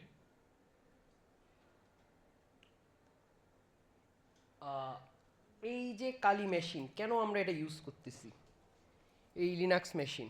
কারণ ওই যে বললাম আমাদের হাতের যে অ্যান্ড্রয়েড ফোন, তারও ব্যাকএন্ডে কি চলে? লিনাক্স, তাই না? এই যে সার্ভার ইউজ করি, তারও ব্যাকএন্ডে কি চলে? লিনাক্স। কেন উইন্ডোজ সার্ভার না? লিনাক্স অনেক লাইট ওয়েট, আপনার হাতে ফুল কন্ট্রোল, আপনার যেটা লাগবে সেটা ছাড়া আর কোনো কিছু যদি না লাগে আপনি চালাইতে পারবেন। এই যে আমাদের যে রাউটারের কি হিউজ পরিমাণ র্যাম থাকে? কিছু থাকে? থাকে না। তো এর মধ্যে আমার একটা খুব ছোট কোনো কিছু ফ্ল্যাশ করতে হবে, কি করতে পারবে? একটা লিনাক্স দিয়ে দিলে খুব দ্রুত আমি ফ্ল্যাশ করে দিতে পারছি, তাই না? কারণ স্পেস ছোট না, 8 MB দিয়ে আমি করে দিতে পারতেছি না র্যাম দিয়ে। 8 MB তো অনেক বেশি বললাম, আরও কম র্যাম থাকে, বাট তাও তো হচ্ছে, তাই না? তাই বেশিরভাগ ক্ষেত্রেই বেশিরভাগ সার্ভারই লিনাক্স ইউজ করে। এখন আমরাও লিনাক্সকে বাগ বাউন্টি বা হ্যাকিংয়ের টুলের ইউজ করার জন্য এটা ইউজ করব। এটার আরেকটা সুবিধা আছে, আমরা যে ওয়েবসাইটগুলো টেস্ট করতেছি সেগুলো সার্ভার কি? লিনাক্স, তাই না? বেশিরভাগই লিনাক্স। এখন আমি যেই সার্ভারটা বা আমি যে টার্গেটটা কম্প্রোমাইজ করতে যাচ্ছি, তার বেসিক স্ট্রাকচার, তার বেসিক কমান্ড যদি আমি না জানি, তাহলে কি আমি কিছু করতে পারবো? আমি কোনো কিছু রান করতে পারবো? ধরলাম আপনি এটা 100% পন করছেন, আপনার কাছে একটা রিভার্স শেল আসছে, মনে করেন এটা একটা সার্ভার, এই সার্ভারের কাছে আপনার এরকম একটা টার্মিনাল আছে, আপনি অ্যাক্সেস পাইলেন, এরপর আপনি কি করবেন?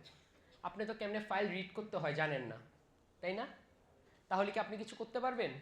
বা কোনো কিছু কেমনে ডাউনলোড করবেন, বা এই পিসি থেকে বা এই সার্ভার থেকে আরেক আপনার ম্যালিশিয়াস সার্ভারে নেবেন, সেটার কমান্ড আপনি জানেন না, আপনি কি কিছু করতে পারবেন? আপনার কি ওই পন করে কোনো লাভ আছে বা ওই কম্প্রোমাইজ করে কোনো লাভ আছে? না, কারণ আপনি তো ওই জিনিসটা সার্ভারটা হাতে পেয়ে ওটাকে অ্যাবিউজ করতে পারতেছেন না বা আপনি ইম্প্যাক্ট দেখাইতে পারতেছেন না। তাই আমরা যেই ইনফ্রাস্ট্রাকচার কম্প্রোমাইজে ট্রাই করতেছি সেই ইনফ্রাস্ট্রাকচারের ব্যাপারেও আমাদের জানতে হবে। তাই আমরা লিনাক্সটা একটু দেখাবো। লিনাক্সে কেমনে ফাইল রিড করে। লিনাক্সের সবচাইতে ইম্পর্টেন্ট যে ফাইলটা সবার আগে আমরা রিড করার দরকার বা করি অলওয়েজ সার্ভারে, etc password. let me just zoom it a bit. Okay, full screen. Okay,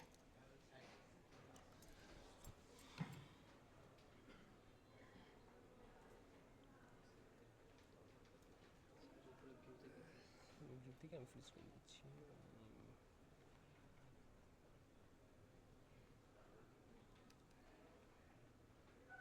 ওকে, এখন ঠিক আছে। ইটিসি পাসওয়ার্ডের মধ্যে কি আছে?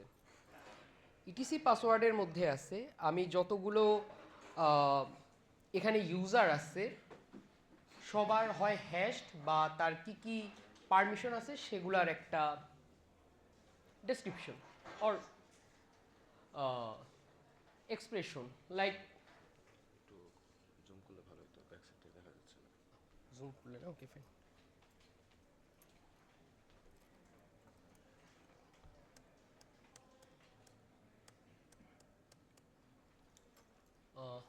নাও ইজ ইট ওকে?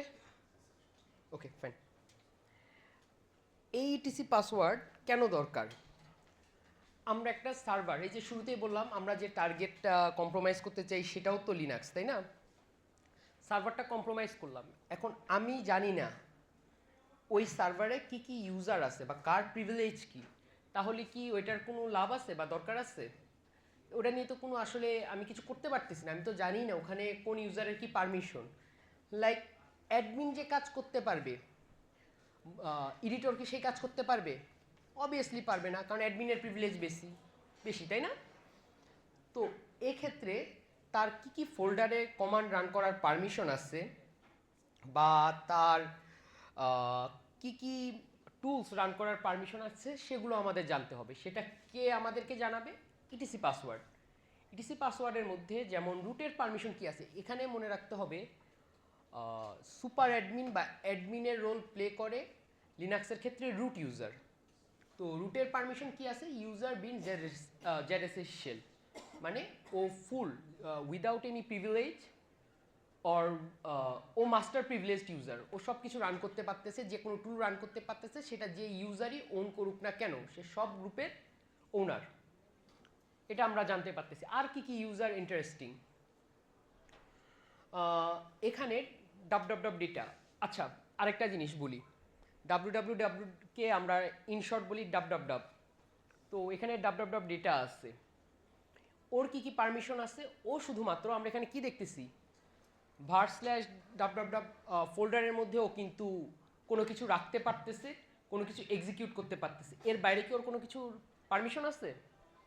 নাই। কিন্তু এখানে কিন্তু সুন্দর মতো বলে দিচ্ছে, এই যে আমি একটু মার্ক করে দেখাই, দিস ওয়ান www ডেটার মধ্যে কিন্তু শুধুমাত্র এই ফোল্ডারের মধ্যে পারমিশন আছে and without any log in, no log in. এর মানে কি? এর মানে হচ্ছে এই /www ডেটার মধ্যে কি থাকতে পারে? নিশ্চয়ই ওয়েবসাইটের ডেটা থাকে। তো আমরা যখন কোনো ওয়েবসাইট থেকে আরসি করব বা শেল অ্যাক্সেস পাবো, সার্ভারটা কন্ট্রোল করব, তখন আমি এই ফোল্ডারের মধ্যে যত কিছু আছে সব কিছু কন্ট্রোল করতে পারবো ইউজারের থেকে। বাট এতে কি আমার কোনো লাভ হচ্ছে? না, এখানে কিন্তু আমি ফুল কন্ট্রোল পাচ্ছি না, ও কিন্তু লিমিটেড ইউজার। আমি তখন কি করব? আমি তখন খোঁজার ট্রাই করব ওর থেকে হায়ার প্রিভিলেজের কে আছে, ওর কোন ফোল্ডার অ্যাক্সেস আছে, ওই সেম ফোল্ডারে আমারও অ্যাক্সেস আছে নাকি। এভাবে আমরা চিন্তা ভাবনা করব যে আমরা আমার থেকে হায়ার প্রিভিলেজের কে আসছে এটা লিস্ট করব।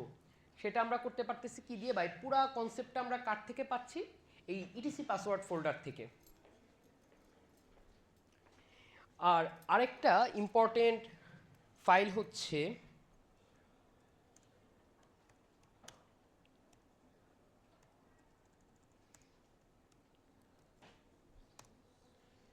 এই জিনিসটা কি, ইনশর্ট বলি। ইটিসি হোস্ট হচ্ছে এমন একটা ফাইল, যেই ফাইল আপনাকে ডিফাইন করে দেয় যে লোকালি কোনো কিছু রান হচ্ছে নাকি, যেটা বাইরে থেকে অ্যাক্সেসেবল না, বা সার্টেন হোস্ট নেম ইউজ করলে আমরা ওইটার অ্যাক্সেস পাবো, সেটা এখানে সুন্দর মতো লেখা থাকবে। যেমন লোকাল হোস্ট লেখা যেটা, সেটা পয়েন্ট করা কার দিকে? 127.0.0.1। তার মানে আমি যখন লোকাল হোস্ট লিখবো আমি কিন্তু এই আইপিতে, এই লোকাল আইপিতেই আমি পিং করতেছি এবং এখানে কিছু একটা রান করতেছে, তাই না? সো এটাও কিন্তু একটা ইম্পর্টেন্ট ইনফরমেশন। এটা কেন ইম্পর্টেন্ট ইনফরমেশন প্রশ্ন আসতে পারে না? আচ্ছা, আমরা যখন ব্যাংকে ট্রানজ্যাকশন করি, তাই না, তখন আমরা যখন পেমেন্টটা পাঠাই এটা কি সাথে সাথে হয়ে যায়? এরকম না, একটু সময় লাগে। কেন লাগে? কারণ হচ্ছে এই ডাটাটা ব্যাংকের একটা ইন্টারনাল সার্ভারের কাছে এপিআই থ্রুতে রিকোয়েস্ট পাঠায়, যে পুরাটা হ্যান্ডেল করতেছে, যেটাকে আমরা বাইরে থেকে দেখতে পারবো? নো। তাহলে আমরা কেমনে ওই জিনিসটা, আমাদের যদি কোনো ব্যাংক আমরা বাগ বাউন্টি করতে যাই বা পেন টেস্ট করতে যাই, তখন আমরা কি করব? তখন আমাদের একটা ইউজারের অ্যাকাউন্টের অ্যাক্সেস পাওয়া is not the target. Mother যে সার্ভারটা পেমেন্ট কন্ট্রোল করতেছে সেটা কম্প্রোমাইজ করাই কিন্তু মেন ইস্যু। আপনি যখন এক অ্যাকাউন্ট অ্যাক্সেস পাবেন তখন আপনি কি করবেন? এক অ্যাকাউন্টে 10 কোটি টাকা আছে, আপনি 10 কোটি টাকা ট্রানজ্যাকশন করতে পারতেছেন, দ্যাটস ইউর লিমিট। বাট একটা ব্যাংকের যদি আপনি মাদার সার্ভারের কম্প্রোমাইজ করতে পারেন, যেটা বাইরে থেকে অ্যাক্সেসেবল না, সেটার ইম্প্যাক্ট কি? ব্যাংকে যত ইউজার আছে সবার টাকার কন্ট্রোল আপনার কাছে। ইম্প্যাক্টটা ছিল হাই থেকে এখন ক্রিটিক্যালিটি লেভেল কত পর্যন্ত বাড়ছে বুঝতেছেন? এইটাই খেলা। আপনি কিন্তু ওখানে পাবেন না, আপনার কাছে অ্যাক্সেস নাই। বাট আপনি যখন সার্ভারে ঢুকে ইটিসি হোস্ট দিয়ে ওই কোন পার্টিকুলার লোকাল হোস্টে রান হচ্ছে বা কোন পার্টিকুলার আইপিতে রান হচ্ছে, সেটা IPv4 হতে পারে বা IPv6 হতে পারে, যেটা নিয়ে আমি আগে কথা বলেছি, ওইটার ইনফরমেশন আপনি পাচ্ছেন এবং তারা কোন দিকে পয়েন্টেড সেটার ইনফরমেশন আপনি পাচ্ছেন। আমরা যখন কোনো ব্যাংকে পেন টেস্ট করতে যাই, আমাদের কাছে মেন যে জিনিসটার দিকে আমরা নজর রাখি সেটা হচ্ছে ইটিসি হোস্ট। কারণ আমাদের আলটিমেট টার্গেট কোনো সময় অ্যাকাউন্ট কম্প্রোমাইজ না, মাদার সার্ভারটা কম্প্রোমাইজ। দ্যাটস ইউর মোটো, যে 100% ইম্প্যাক্ট, 100% কম্প্রোমাইজ। কারণ আপনাকে চিন্তা করতে হবে অ্যাটাকারের পার্সপেক্টিভ থেকে। অ্যাটাকার কিন্তু কখনো এক অ্যাকাউন্ট টার্গেট করে কোনো সার্ভার অ্যাটাক করে না। এই যে যত ম্যালিশিয়াস গ্রুপস আছে, এপিটি যেসব অ্যাটাকগুলো চালায়, ওরা কিন্তু কখনো $1,000,000 টার্গেট করে না, ওদের টার্গেট থাকে বিলিয়ন। কেন? ওরা টার্গেট করে মাদার লোডটা কোনখানে আছে, দ্যাটস দি মাদার লোড। এটা হচ্ছে সেই পাথওয়ে যেটা আপনাকে দেখাবে যে মাদার লোডটা এখানে আছে, অ্যাটাক ওভার হিয়ার, এটা আপনাকে বলে দিবে। আর এটা আমরা কেমনে কোনো ফাইল রিড করতে? ক্যাট করে। এরপর আমি জানি না আসলে কোনখানে কি ফাইল আছে, আমাদের লিস্ট করতে হবে না, তখন আমরা কি ইউজ করতে পারি? তখন আমরা ls কমান্ড ইউজ করতে পারি। আপনাকে বলে দিবে এখানে কি ফাইল আছে বা ফোল্ডার আছে, এটা কে বের করে দেয়? ls কমান্ড, লিনাক্সের ক্ষেত্রে। আর যদি আরেকটু ডিটেলসে জানতে চাই,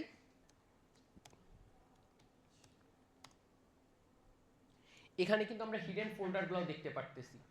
এখন হিডেন ফোল্ডার দেখা কেন ইম্পর্টেন্ট তাই না? আমরা যখন কোনো সার্ভারের কনফিগ ফাইল রাখি, সেটা নর্মালি সেভ করা থাকে কোন ডিরেক্টরির মধ্যে? কেউ কি জানেন? Dot config. সামনে ডট থাকলে লিনাক্সের ক্ষেত্রে এটা কি বোঝায়? Hidden folder.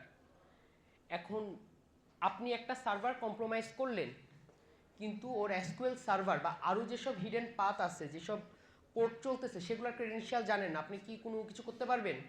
কারণ ওখানেও তো অথেন্টিকেশন আছে। লাইক একটা মাইএসকিউএল সার্ভার কী করে? মাইএসকিউএলের ব্যাপারে তো আমরা সবাই জানি, তাই না? ওখানে আপনার ডাটাবেজের সব ক্রেডেনশিয়াল, সব ইনফরমেশন, ব্যাংকের ক্রেডিট কার্ডের ইনফরমেশন বলি, যা বলি, সব কিছু আছে। আমাদের গোলও তো ওইটা কম্প্রোমাইজ করা, তাই না? কারণ ম্যাক্সিমাম ইম্প্যাক্ট আমি আগেই বলেছি। ওইটার জন্য আমার মাইএসকিউএলে লগ ইন করতে হবে। আপনি রুট ইউজার, আপনার ফুল পারমিশন আছে, বাট আপনি এসকিউএলের পাসওয়ার্ডই জানেন না, তাহলে কি কোনো লাভ আছে? আপনি কি ডাটাবেজে ঢুকতে পারবেন? পারবেন না, আপনার কাছে ক্রেডেনশিয়াল নেই। সেটার জন্য এমন কোনো ফাইল রিড করতে হবে যেখানে ক্রেডেনশিয়ালটা আছে, এবং ওটা কি সবার সামনে উন্মুক্ত রাখবে না, হাইড করে রাখবে। কোনখানে রাখবে? ডট কনফিগের মধ্যে। বাট আমাদের তো সেটা খুঁজতে হবে, সেজন্য হিডেন ডিরেক্টরি পেতে হবে। তার জন্য আমরা কি রান করব? ls tag la। আমি আবার একটু দেখাই, এই যে .zsrc, এখানেও কিন্তু অনেক সময় অনেক সিক্রেট পাওয়া যায়। বা আরেকটা মজার জিনিস হচ্ছে, লিনাক্সে আমরা যেসব কমান্ডই রান করি না কেন, সব কিছুর হিস্ট্রি থাকে, এবং হিস্ট্রি থেকে 90% ক্ষেত্রে ওল্ড রং পাসওয়ার্ড পাওয়া যায়। কেমনে? কারণ ওরা ইরর লগের মধ্যে সেভ করে প্লেন টেক্সটে। এখান থেকেও কিন্তু আমরা, ও পাসওয়ার্ডটা ভুল করছে মানে কি, নিশ্চয়ই একটা ক্যারেক্টার সে মিসিং ছিল, বা কোনো একটা character upper case lower case missing হয়েছে।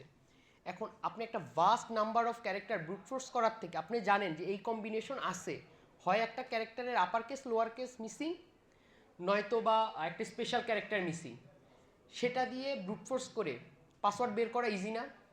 লাইক আপনি জানেন তার পাসওয়ার্ড হচ্ছে test1234, এটা বলছে রং পাসওয়ার্ড, তাহলে আর কি সে মিসিং করতে পারে 1 2 3 4 5 বা 1 2 3 আমরা কিন্তু এভাবে ট্রাই করতে পারি। সো এই ফাইলগুলো আমাদের রিড করতে হবে কেমনে, ক্যাট দিয়ে করব বা হিডেন ফাইলগুলো আমরা দেখব। এখন আসি রুট অ্যাকাউন্টের তো অ্যাক্সেস লাগবে তাই না, এটার জন্য আমরা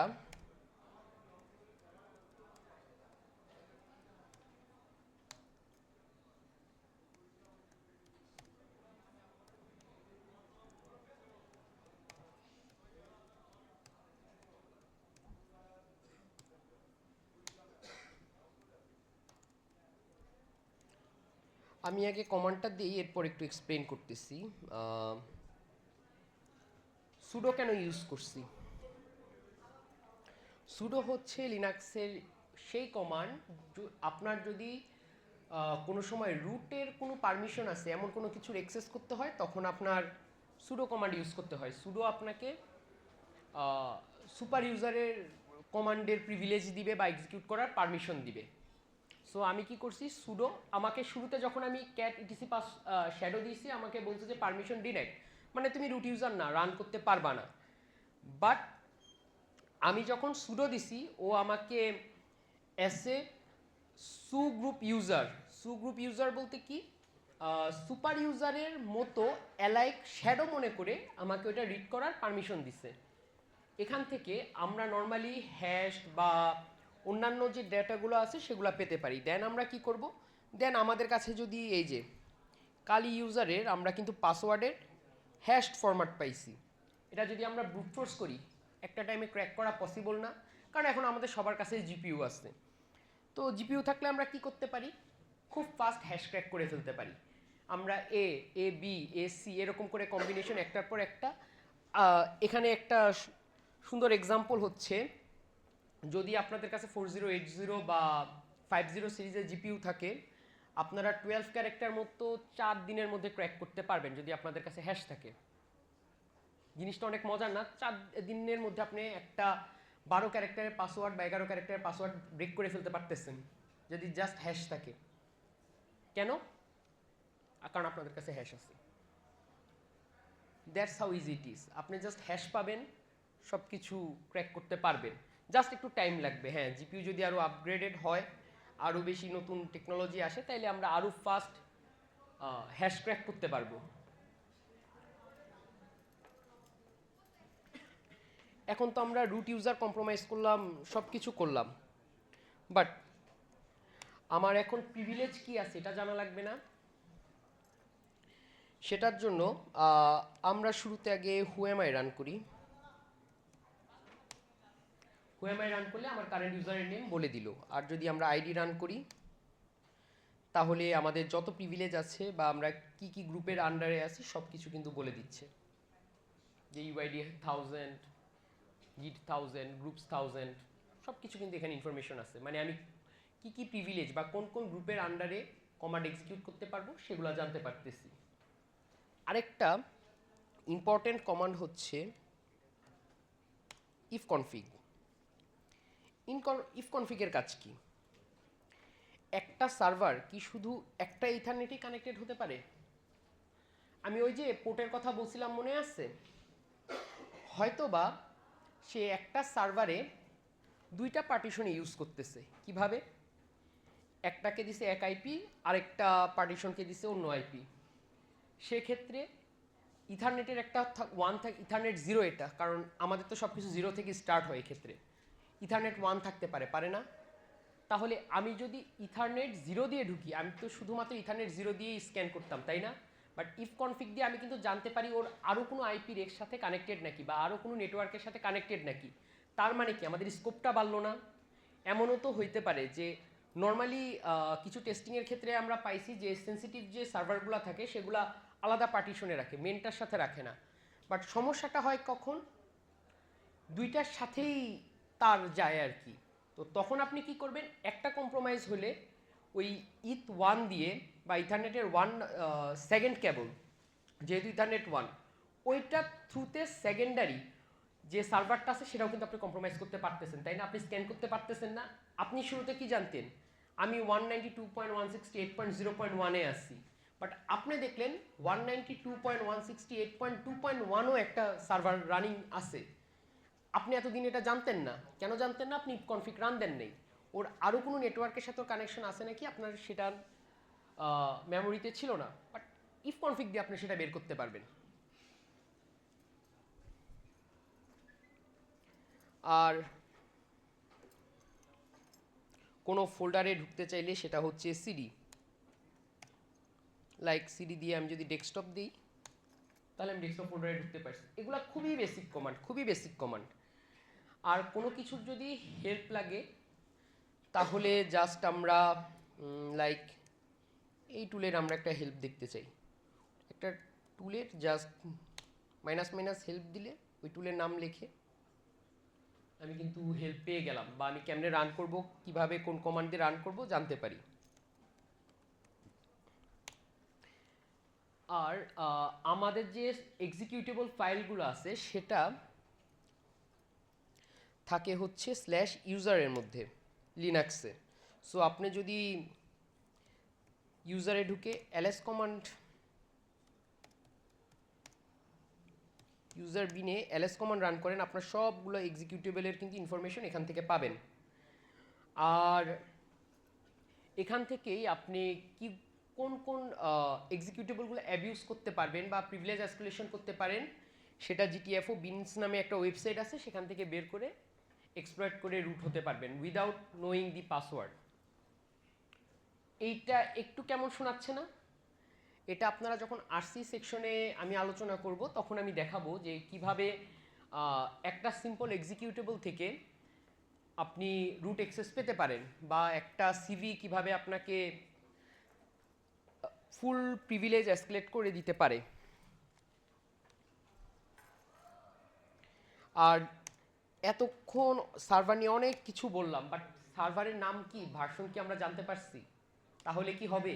এমনও তো হতে পারে আপনি এত ওয়ে খুঁজতেছেন এক্সপ্লয়েটের, বাট সার্ভারটা 2012 সালে বানানো, এবং weirdly enough most of the server 2012 থেকে 14 ভার্সন কেন জানি রান করে, ওরা কেন জানি আপডেট দেয় না। মানে এগুলা মানে ওল্ডও না, এগুলো এনশিয়েন্ট হয়ে গেছে। এইসব এনশিয়েন্ট সার্ভার দিয়ে আসলে ওয়ার্ল্ডটা চলতেছে। সো আপনি যদি ইউনেমটেক দেন দেখবেন এগুলা, এটা যেমন লেটেস্ট ভার্সন, অনেক পুরান 2012-13 সালের সার্ভার। আপনি জাস্ট একটা এক্সপ্লয়েট দিয়ে সিভি দিয়ে পুরো সার্ভার রুট অ্যাক্সেস পেয়ে যাবেন উইদাউট ডুইং এনিথিং। লাইক একটা ফেমাস এক্সপ্লয়েট হচ্ছে ডার্টি কাউ, এবং কেন জানি কোনো সময় যদি আপনি একটা সার্ভারে RC করতে পারেন, ডার্টি কাউ চালাইলে আপনার সেটা রুট অ্যাক্সেস দিয়ে দিবে উইয়ার্ডলি এনাফ। এগুলো হচ্ছে একদম বেসিক কমান্ড। এগুলো নিয়ে কেন আলোচনা করলাম? কারণ এগুলোর ব্যাপারে না জানলে আমি যখন RC নিয়ে কথা বলবো আপনি জানবেন না কেন আমি ETC পাসওয়ার্ড রিড করতেছি, কেন আমি আরেকটা ফোল্ডারে ঢুকতেছি, বা কেন আমি .config ফাইলটাই রিড করতে চাচ্ছি, সেগুলোর ইম্পর্টেন্স আমি দেখাইলাম। আরেকটা ওয়েব সার্ভারের ক্ষেত্রে আরেকটা ইম্পর্টেন্ট ফাইল হচ্ছে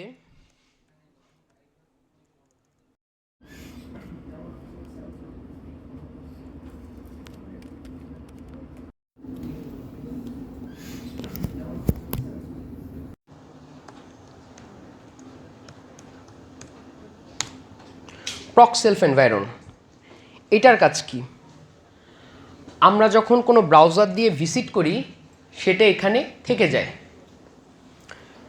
এইটা দিয়ে কখন কাজে লাগে আমি একটু পর যখন হোয়াটসঅ্যাপ টপ 10 নিয়ে কথা বলবো তখন একটা ভালনারেবিলিটি, একটু পরেই আসতেছি আমি, সেখানে একটা ভালনারেবিলিটির নাম হচ্ছে LFI, লোকাল ফাইল ইনক্লুশন। সেটা কি?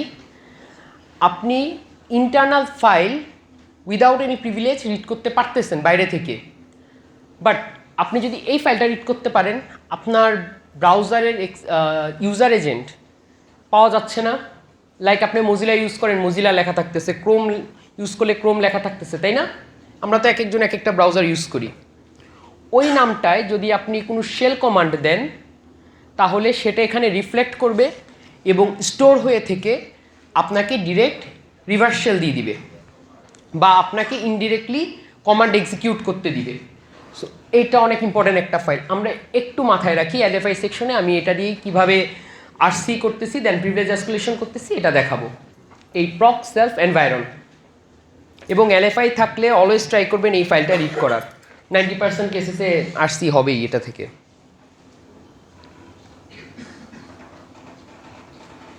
লিনাক্সের আপাতত বেসিক এতটুকুই। আমরা যখন এলএফআই বা আরসি সেকশনে যাব তখন আমরা ইন ডিটেলস কথাবার্তা বলবো। আজকে জাস্ট আমি একটা আইডিয়া দিলাম। ওকে, এখন আমরা কথা বলবো বার্ব স্যুট নিয়ে। বার্ব স্যুট প্রত্যেকটা বাগ হান্টারের কই থাকে? হিয়ার ইজ দ্য মিম। তো বার্ব স্যুট, ইয়েস, ওকে, ঠিক আছে। ক্ষেত্রে লগারটা আমরা ইউজ করব। লগার দিয়ে আমরা অনেক কিছু যেগুলো বার্পে মিসিং সেগুলোও দেখতে পারবো, বা এখান থেকেও আপনি চাইলে চেঞ্জ করতে পারেন, লাইক হাইটগুলো সরাই দিলেন, বাট আমি লগারটা প্রেফার করি। লগারে এক্সট্রা অনেক কিছু ইনফরমেশন পাওয়া যায়। এইটা গেল আমাদের বার্ব সুইটের একদম বেসিক কথাবার্তা। বার্ব সুইট কেমনে চালাতে হবে এটা আমরা জানলাম। এখন আমরা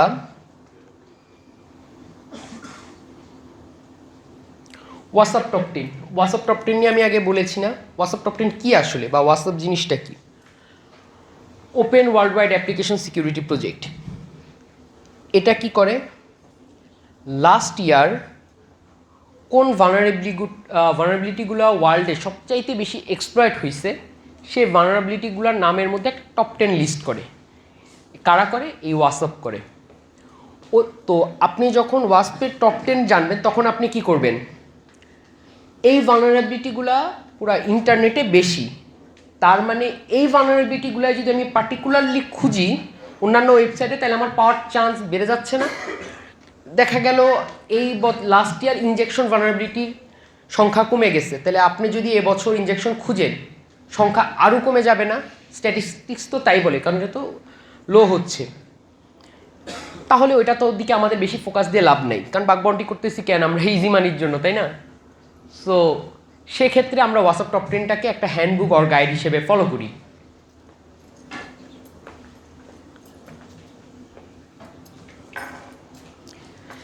হোয়াটসঅ্যাপ টপ 10 লিস্টে কী ভালনারেবিলিটি আছে? Broken access control.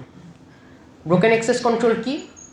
লাইক এক ইউজার যদি আরেক ইউজারের ডেটা দেখতে পারে, সেটা কিন্তু ব্রোকেন অ্যাক্সেস কন্ট্রোলে চলে গেল। সিকিউরিটি মিসকনফিগারেশন, কোনো অথেন্টিকেশনই নেই, ডিরেক্টলি আপনি আরেক ইউজারের ডেটা দেখতে পারতেছেন, এটা কিন্তু সিকিউরিটি মিসকনফিগারেশন। বা আপনি কনফিগ ফাইলই রিড করতে পারতেছেন একটা সার্ভারের, লাইক evil.com স্ল্যাশের পর .config দিলেন এবং কনফিগ ফাইল রিড করা যাচ্ছে, বা .git ফোল্ডার ওদের ওপেন করে, এটাও কিন্তু একটা vulnerability. Supply chain failure. Supply chain ফেলিওরটা নিয়ে একটু কথা বলি। সাপ্লাই চেইন ফেলিওর কি? আমি দুবাইয়ের একটা সিম কোম্পানি টেস্ট করতেছিলাম, তখন দেখা গেল ওরা থার্ড পার্টি ভেন্ডর ইউজ করে। একটা সিম কোম্পানি তো অবভিয়াসলি নিজে সিম ডেলিভারি দিবে না, তাই না? ওরা তো একটা থার্ড পার্টি ভেন্ডর ইউজ করবে। ওদের থার্ড পার্টি ভেন্ডরের ডিফল্ট ক্রেডেনশিয়াল ইউজ করছিল, অ্যান্ড ওইটা যখন কম্প্রোমাইজ হয়েছে, ওদের 4 মিলিয়ন প্লাস ইউজারের সিমের যত ইনফরমেশন আছে, লাইক মোবাইল নাম্বার, আর বিদেশে তো ভিসা দুবাই কি একটা ইনফরমেশন ওদের লাগে আর কি, পাসপোর্টের এগেনস্ট ওরা দেয়, সেই ইনফরমেশন ওইটা ওদের সোশ্যাল সিকিউরিটি নাম্বারের মতো ইউজ হয়। সেই নাম্বার থেকে শুরু করে হোম অ্যাড্রেস সব কিছু ইনক্লুডিং দেয়ার ব্যাঙ্ক ডিটেলস লিক হয়ে গেছে, যেটা দিয়ে ওরা পেমেন্ট করছে, অ্যান্ড ট্রানজ্যাকশন আইডি অবভিয়াসলি, আর কার সাথে কতক্ষণ কথা বলছে সেটাও কিন্তু লিক হয়ে গেছে। কেমনে? ওইখানের যে ক্রেডেনশিয়ালটা ছিল সেখানে এসএসও অন ছিল, এবং আমি যখন ঢুকছি ওই এসএসও টোকেন আরেক জায়গায় রিইউজ করে তাদের যে মেন সার্ভার আছে সেই সার্ভারের আমি অ্যাক্সেস পেয়ে গেছি। পুরাটা একটা সাপ্লাই চেইন হলো না? আমি কি তাদের মেন ওয়েবসাইটে অ্যাক্সেস পাইছি? শুরুতে পাইনি, আমি কোনো ভালনারেবিলিটি ওখানে পাইনি।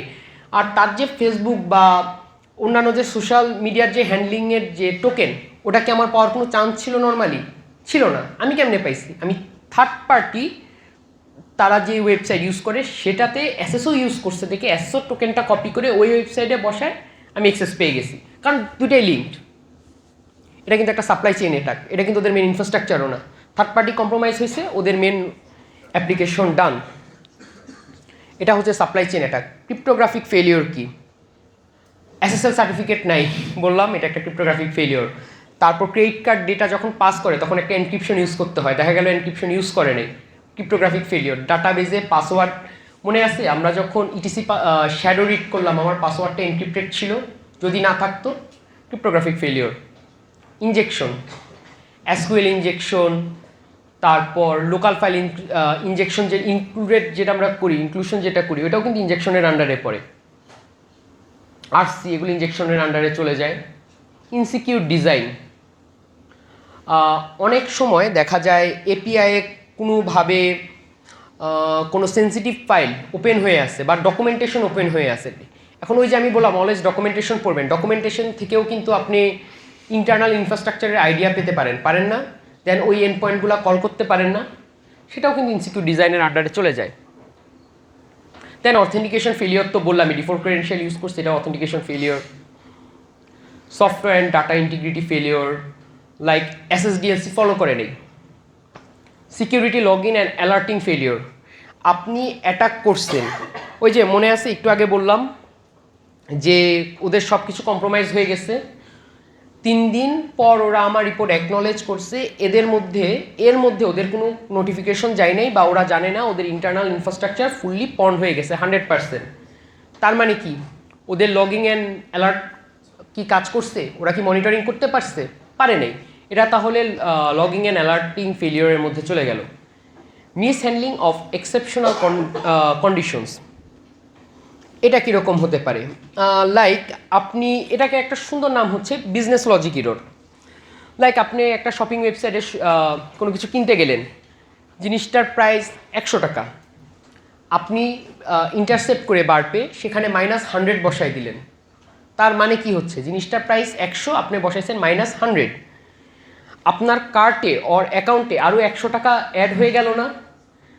বা 0 করে দিলেও তো বিজনেস লস, আপনি ফ্রিতে একটা প্রোডাক্ট পাইতেছেন, সেটাও কিন্তু exceptional condition, miss handling, business logic error, সেটা এটার মধ্যে পড়বে। এবং আইরনিক্যালি এই জিনিস হিউজ পরিমাণ পাওয়া যায়, পেমেন্ট মডিফিকেশন, আর বিশেষ করে রেফারেল যে টোকেন, প্রত্যেকটা রেফারেল টোকেনের কিন্তু একটা লিমিট থাকে যে এতদিন থেকে এতদিন আমরা একটা প্রমোশন চালাবো, বাট দেখা যায় সার্টেন টাইমের পরও প্রমোশন কোডটা বা রেফারেল কোডটা অ্যালাইভ থাকে, এটাও কিন্তু হিউজ একটা এক্সেপশনাল কন্ডিশনের এক্সাম্পল। এবং এগুলো মিডিয়াম বা হাইয়ে নিয়ে নেয়, কারণ তাদের বিজনেস লস হচ্ছে, ওরা সার্টেন প্রমোশনটা ওই সার্টেন পিরিয়ডের জন্যই রান করার কথা, তাহলে নিশ্চয়ই ওরা ওই পার্সেন্টেজটা লস দিচ্ছে, লাইক 20%, 30% ওদের প্রফিট থেকে, মার্জিন থেকে কাট হচ্ছে না, সেটাও কিন্তু এগুলোর আন্ডারে পড়ে যাবে। এখন আমরা আজকে আমাদের final topic HTML and JavaScript basic and accessories নিয়ে কথা বলবো।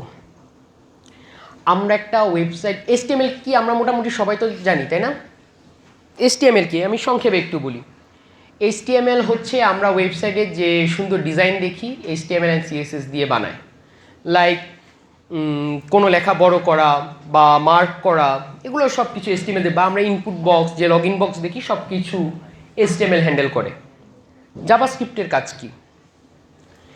HTML একটা স্ট্যাটিক জিনিস, ও কি ডিরেক্টলি কোনো কিছু হ্যান্ডেল করতে পারে বা ডাইনামিক্যালি কোনো কিছু করতে পারে না, ওকে ডাইনামিক বানায় জাভাস্ক্রিপ্ট। HTML-কে ডাইনামিকের ফুল পাওয়ার রাখে এবং এটা দিয়ে ক্লায়েন্ট এন্ডে কোনো কমান্ড রান করতে পারে। আমি আবারও বলতেছি, HTML অ্যান্ড জাভাস্ক্রিপ্ট কই এক্সিকিউট হচ্ছে, আমরা ব্রাউজারে দেখতেছি না, ব্রাউজার কার, ক্লায়েন্টের না, এটা কমপ্লিটলি ক্লায়েন্ট এন্ডে হ্যান্ডেল হয় জাভাস্ক্রিপ্ট অ্যান্ড HTML। এখন তাহলে এটার কি ভালনারেবিলিটি হতে পারে? ওয়েবসাইট যে বানাইছে সে তো সুন্দর মতো ওয়েবসাইটটা আপনার জন্য সাথে ডিজাইন করছে আপনার জন্য, দেন ওকে ডাইনামিক বানাইছে, বাট তার কন্টেন্ট যদি আপনি চেঞ্জ করে দিতে পারেন, এর মধ্যে যদি ম্যালিশিয়াস কোনো কিছু ঢুকাই দিতে পারেন, তখন কি হবে? একটা সুন্দর এক্সাম্পল হচ্ছে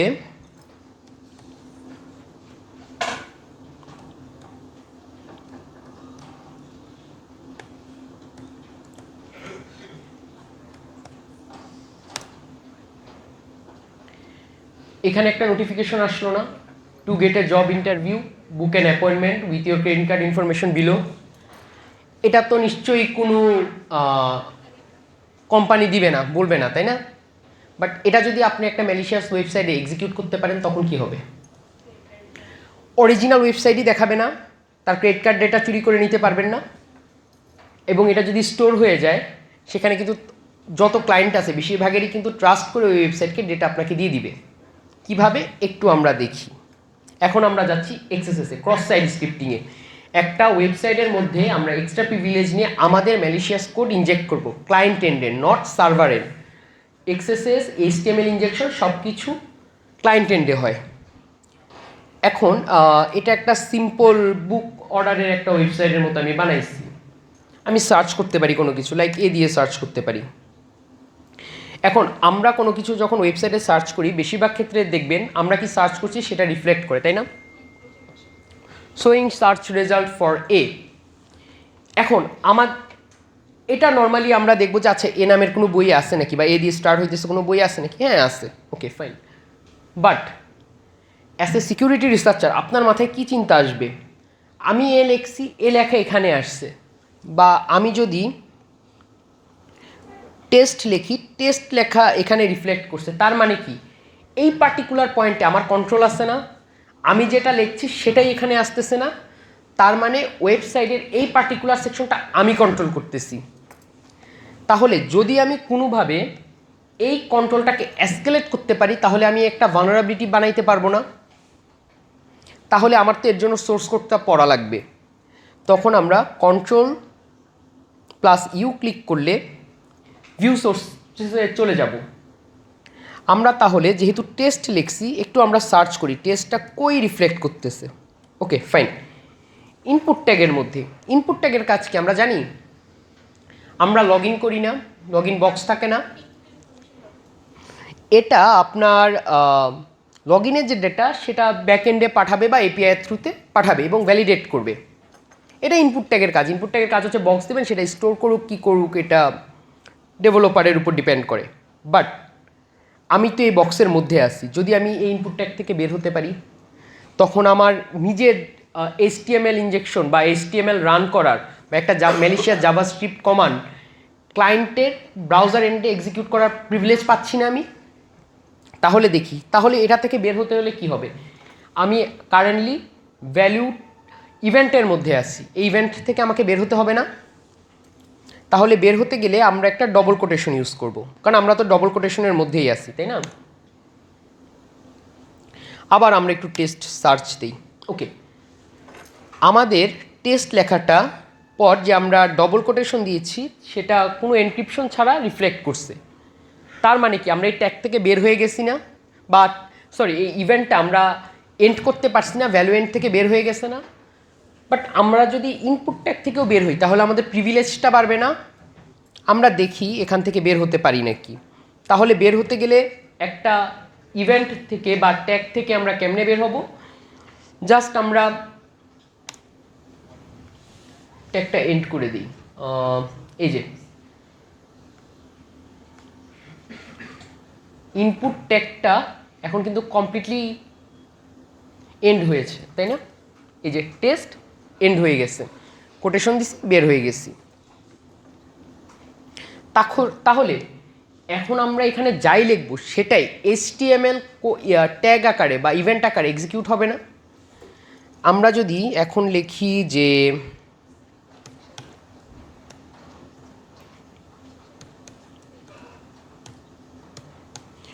আমরা যদি হেডার ট্যাগ ইউজ করি, দেখি এটা রিফ্লেক্ট করে নাকি। মার্ক করে দিচ্ছে, এটা পিঙ্ক কালারে দেখাচ্ছে না H1 ট্যাগ, তার মানে কি আমাদের জাভা HTML এখানে এক্সিকিউট হয়েছে। আমরা একটু দেখি এটা গ্রাফিক্যালি কীরকম আসে।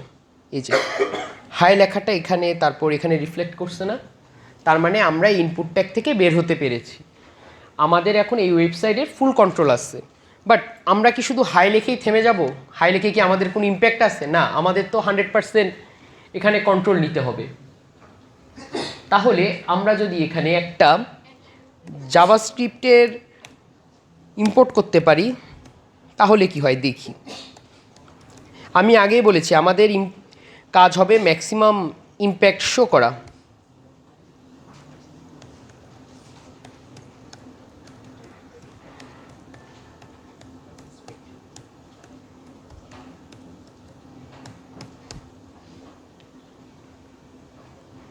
আর স্ক্রিপ্ট ট্যাগের ক্ষেত্রে আমাদের স্ক্রিপ্ট ট্যাগটা এন্ড করতে হবে, নইলে রান হবে না।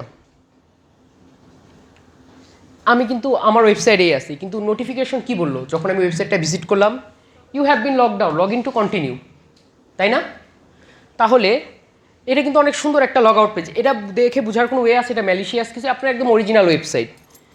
আমরা একটু আমাদের ক্রেডেনশিয়াল দিই, টেস্ট এবং আইরনিক্যালি এটা দিয়ে একটা অনেক বড় কোম্পানি 100% পন হয়ে গেছে। ওদের ইন্টারনাল অ্যাডমিন প্যানেল এর ক্রেডেনশিয়াল আমি পেয়ে গেছিলাম, এবং ওদের যে অ্যাডমিন প্যানেলের ইউজার ছিল সে তার ক্রেডেনশিয়াল দিয়ে সুন্দর মতো আমার কাছে পাঠাই দিছে। এই যে লগ ইনে ক্লিক করবো, কি লেখা আসছে? আচ্ছা, যেহেতু টেস্ট দিছি তাই ওয়ার্ন করতেছে, you have been logged in successfully, একটা নোটিফিকেশন দিয়ে চলে গেল।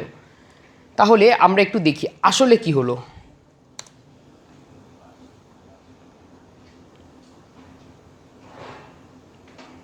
এখনো আসেনি।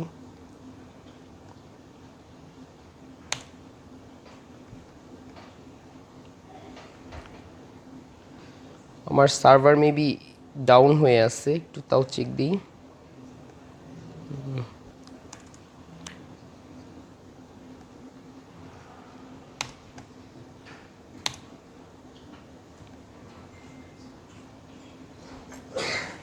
Let me check it a bit.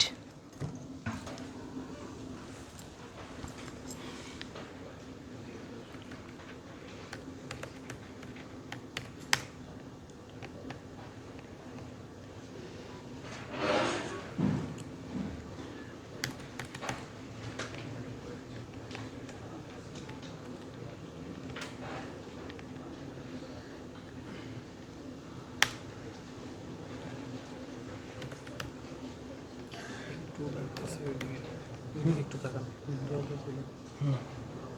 ঠিক আছে, ওকে।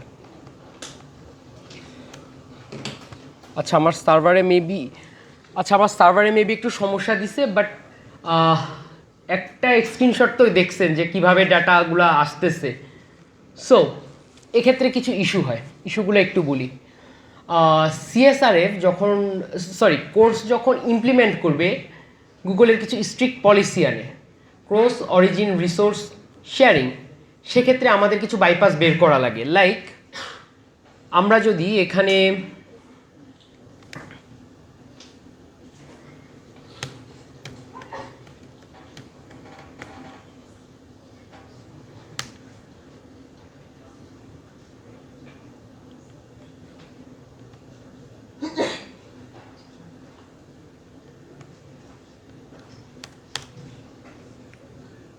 আমার আরেকটা পেলোড ইউজ করি, নেটের সমস্যা।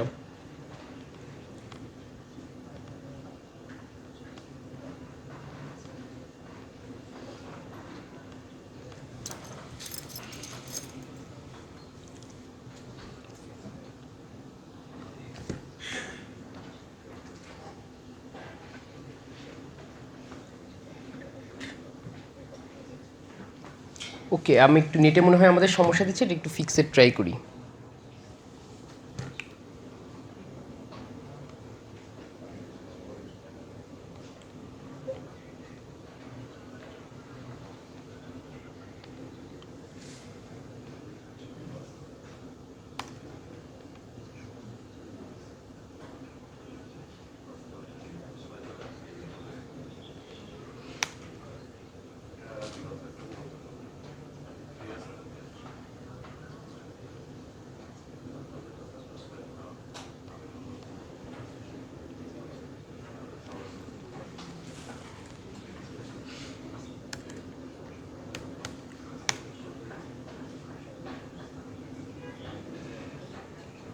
বাট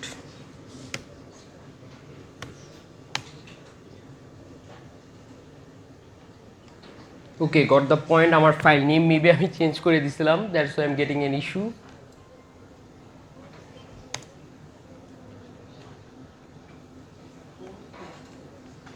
আচ্ছা আমরা দেখি আর কি কি করতে পারি।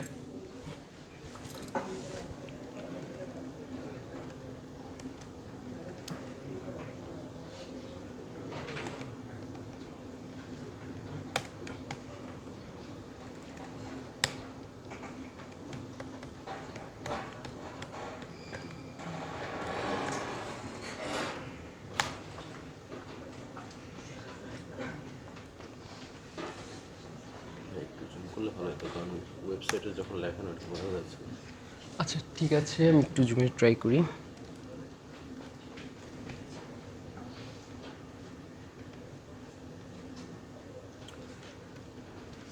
আচ্ছা, এখানে আমরা কি পেলোড ইউজ করছি?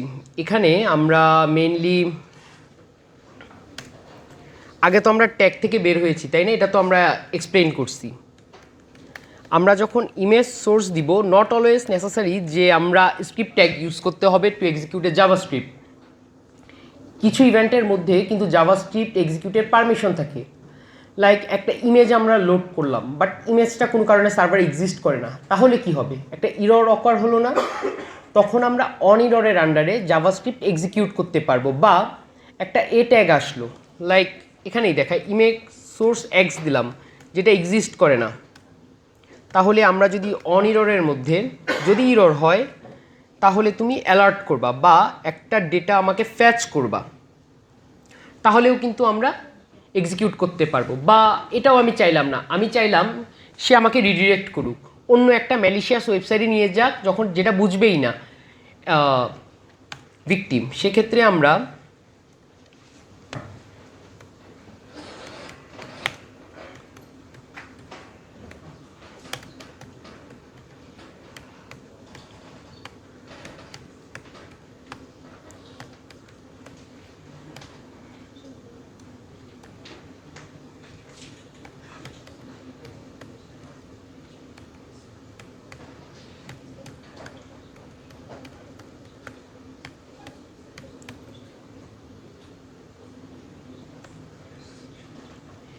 এটা ইউজ করতে পারি। এক্ষেত্রে কি হলো, আমাকে আরেকটা ওয়েবসাইটে নিয়ে গেল না রিডিরেক্ট করে? আমরা কিন্তু সে মনে করতেছে আমি মেন ওয়েবসাইটেই আছি, বাট এখানে কি বলতেছে, to get A job interview in a company, appointment with credit card information now. Click করলে ক্রেডিট কার্ড ইনফরমেশন চাচ্ছে, এবং 90% মানুষ কিন্তু ভুল করে ক্রেডিট কার্ড ইনফরমেশন দিয়ে দিবে, তাই না? এটা আমরা কখন ইউজ করব, বা কোন বাগ বাউন্ডারি রিপোর্টের ক্ষেত্রে ইউজ করব? যখন আমরা দেখব যে আমরা ডিরেক্টলি কোনোভাবে স্ক্রিপ্টটা লোড করতে পারতেছি না বা সোর্স লোড করতে পারতেছি না, তখন আমরা তাকে রিডিরেক্ট করে আরেকটা ওয়েবসাইটে নিয়ে দেখাবো যে এটার থ্রুতে আমরা তার কাস্টমারদের ম্যাক্সিমাম ড্যামেজ করতে পারতেছি, তাই না? সে কিন্তু বুঝতেছে না। আমরা যদি এখানে উইন্ডোজ ডট লোকেশন ডট এইচরেফ দিতাম, তাহলে কারেন্ট ট্যাবের মধ্যেই এটা ওপেন হয়ে যেত।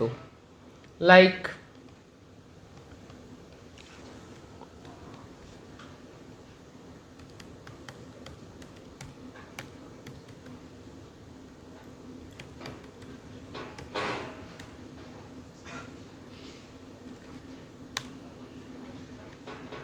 আমরা কিন্তু সেম ট্যাবে ছিলাম না, এখন আমরা কি আরেক ট্যাবে গেছি? এখন কিন্তু নিউ ট্যাব ওপেন করে নেই, বাট আমরা কিন্তু ওই ওয়েবসাইটে চলে গেছি। এটা বোঝার কোনো ওয়েই নাই, এবং 100% টাইমই এটা someone will fall victim to it. এভাবেও কিন্তু এক্সেসেস এক্সিকিউট করা যায়। এখন এক্সেসেস নিয়ে আমি নর্মাল ভিডিওতে দেখবেন সবাই অ্যালার্ট ওয়ান বা এগুলো নিয়ে কথা বলছে, আমি কেন অ্যালার্ট ওয়ান শুরুতে দেখালাম না? আসলে অ্যালার্ট ওয়ান পাইছেন, এর ইম্প্যাক্ট কী? হ্যাঁ, একটা কাস্টমারের এন্ডে, সবার এন্ডে একটা পপ আপ আসছে ওয়ান, বা কনফার্ম করতে বলতেছি ইয়েস নো, এটার কি কোনো ইম্প্যাক্ট আছে? কাস্টমার ওকে ক্লিক করলো, ওকে ফাইন, শেষ, আর তো কোনো কাজ নেই। বাট আপনি যদি তার ম্যাক্সিমাম ড্যামেজ করতে পারেন, এখানে যদি তার ক্রেডিট কার্ড ইনফরমেশন চুরি হয় বা কোনো ডেটা চুরি হয়, এর দায়ভার কার? কোন ওয়েবসাইট থেকে থ্রুতে সে কম্প্রোমাইজ হয়েছে? ভিকটিমের টার্গেট ওয়েবসাইট থেকে। তাহলে কমপ্লায়েন্স অনুযায়ী সম্পূর্ণ দায়ভার এবং লসুট কোম্পানিকে নিতে হবে। এবং এটা যখন আপনি রিপোর্টে বলে দিবেন যে কমপ্লায়েন্স অনুযায়ী এত নাম্বার সেকশন অনুযায়ী তুমি ভালনারেবল, তুমি দায়ভার এটা নিতে হবে, সে ইমিডিয়েটলি এটাকে মিডিয়ামের জায়গায় হায়ার ট্রায়াজ করবে। It's not about what you found, it about how much damage you can do, or show them how much damage you can do. পুরা বাগ বাউন্ডারি সিনারিও এরকমই, আপনাকে দেখাতে হবে ম্যাক্সিমাম ড্যামেজ যেটা করতে পারে অ্যাটাকার। আপনি যদি শুধু অ্যালার্ট ওয়ান দিয়ে রিপোর্ট দেন, এটা লোতে নিবে, যেহেতু রিফ্লেক্টেড এক্সেসেস, হাইস্ট গেলে মিডিয়ামে নিবে। বাট আপনি যখন এভাবে পিওসি দিবেন যে দেখো navigate to this URL, then আপনি ইম্প্যাক্টটা বুঝান, দেখবেন এটা হাই নিয়ে নিচ্ছে। And that's the scenario of bug boundary. ওই যে বললাম ইম্প্যাক্টটা দেখাতে হবে। সো আজকের মতো আমরা কমপ্লিটলি বেসিক নিয়ে আলোচনা শেষ করতেছি। কারো যদি কোনো প্রশ্ন থাকে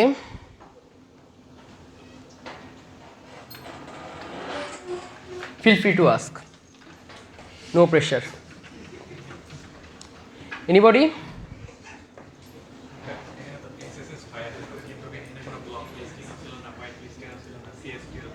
আচ্ছা, সিএসপি ছিল না কেন? ক্লাউডফেয়ার কেন ছিল না? আচ্ছা, প্রশ্ন যখন আসছে বাইপাসটা দেখাই। আজকে আমরা চেয়েছিলাম সম্পূর্ণ বেসিক নিয়ে কথা বলতে, একটু অ্যাডভান্স আমি দেখাই তাহলে। ব্লক কি করবে যখন আমরা কোনো পেলোড দিব, সেটাই তো ব্লক করতেছে, তাই না? আমরা একটু সোর্স করে যাই, লাইক টেস্ট লিখি এবং কন্ট্রোল ইউ দিয়ে আমরা সোর্স কোডটা রিডের ট্রাই করি। এখন আমি যখন এখানে স্পেস দিয়ে অন ইরর লিখব, তখন সাথে সাথে এটা ব্লক করবে না। আমি একটা নিউ ওয়ার্ড দিচ্ছি না, অন এরর। বাট আমি যদি কিছু না লিখি, ক্লাউডফেয়ার ছাড়া আই গেস ক্লাউডফেয়ার এটা বাইপাস করা যায় অন্য ওয়েতে। I am not gonna show this over here, but possible. এখন একটা ম্যাজিক হলো। ম্যাজিকটা কি? আমি কি কোনো সিঙ্গেল ক্যারেক্টার ইউজ করছি? অন এরর কি একটা সিঙ্গেল ওয়ার্ড? কোনো স্পেস আছে? নাই, আকামাই কিন্তু বাইপাস হয়ে গেছে। এখানে এই অন এররটা যেহেতু কোনো স্পেস নাই, সেহেতু যে ওয়াফ কি ডিটেক্ট করতেছে ওয়েব অ্যাপ্লিকেশন, যে ফায়ারওয়ালটা, এটা তো কোনো ওয়ার্ড না, এটা তো একটা ক্যারেক্টারের সাথে কোটেশনের মধ্যে একটা সিম্পল ওয়ার্ড। এটা তো হতেই পারে। সিঙ্গেল কোটেশন ইউজ হয় না বইয়ের নেমের ক্ষেত্রে, like written by dash user, ও একটা কোটেশন কোনো কিছু দিল, বইয়ের নামের মধ্যেই তো কোটেশন থাকে। ডবল কোটেশনও সেভাবে ট্রিট হচ্ছে। বাট ব্রাউজার, ওই যে আমি একটু আগে বলছিলাম, বারবার বলতেছি, ডকুমেন্টেশন ক্রোমের লাস্ট 24 সালে বা 23 সালের দিকে মেবি একটা আপডেট আসছিল। সেই ডকুমেন্টেশনে বলা হয়েছিল ডেভেলপার একটা স্পেস মিস করতেই পারে, very common thing to do. তাহলে ব্রাউজারের তো এটার একটা ফিক্স করতে হবে, তাই না? ব্রাউজার তো চায় ডেভেলপারের জন্য জানি সব কিছু সহজ হয়, তাই না? ব্রাউজার কি করবে? ও যখন নিজের ট্যাগটাকে কোনো ট্যাগের আন্ডারে কোনো ইভেন্ট দেখবে, ও এটাকে অটো আইডেন্টিফাই করে নিবে, doesn't matter you miss the space or not. এখন আমি চাইলে এটাকে শেষ করে দিতে পারি like this, or on mouse ওভারও দিতে পারি। এটা আমি দেখাই। কোনো স্পেস আছে এখানে?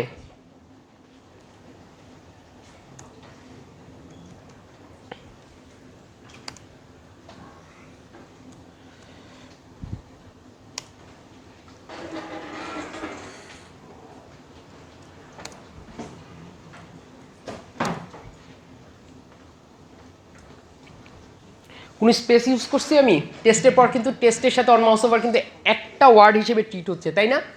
ওয়াপ কোনো ফায়ারওয়ালে ধরতেছে না, বাইপাস হয়ে গেছে। এখন যদি এটা আমরা নর্মালি ভিজিট করি, I guess we should see a fire. যদিও আমি ব্যাকটিক ইউজ করছি।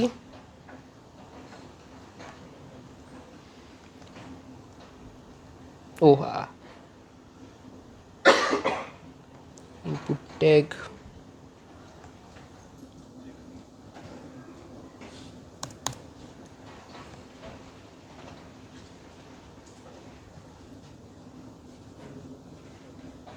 yes, nice. I forgot a parenthesis. What did I miss?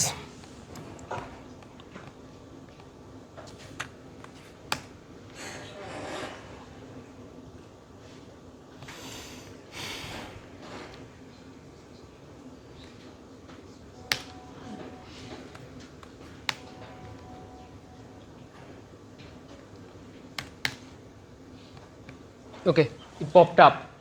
I missed some things. Things you shouldn't do on live. Shouldn't rush, right? So কি miss করছিলাম? আমি ফার্স্টে একটা double quotation miss করছিলাম, দেন একটা প্যারেন্থেসিস মিস করছিলাম, but it work. আমি কোনো স্পেস ইউজ করি নাই, কিছু ইউজ করি নাই, বাট বাইপাস হয়েছে।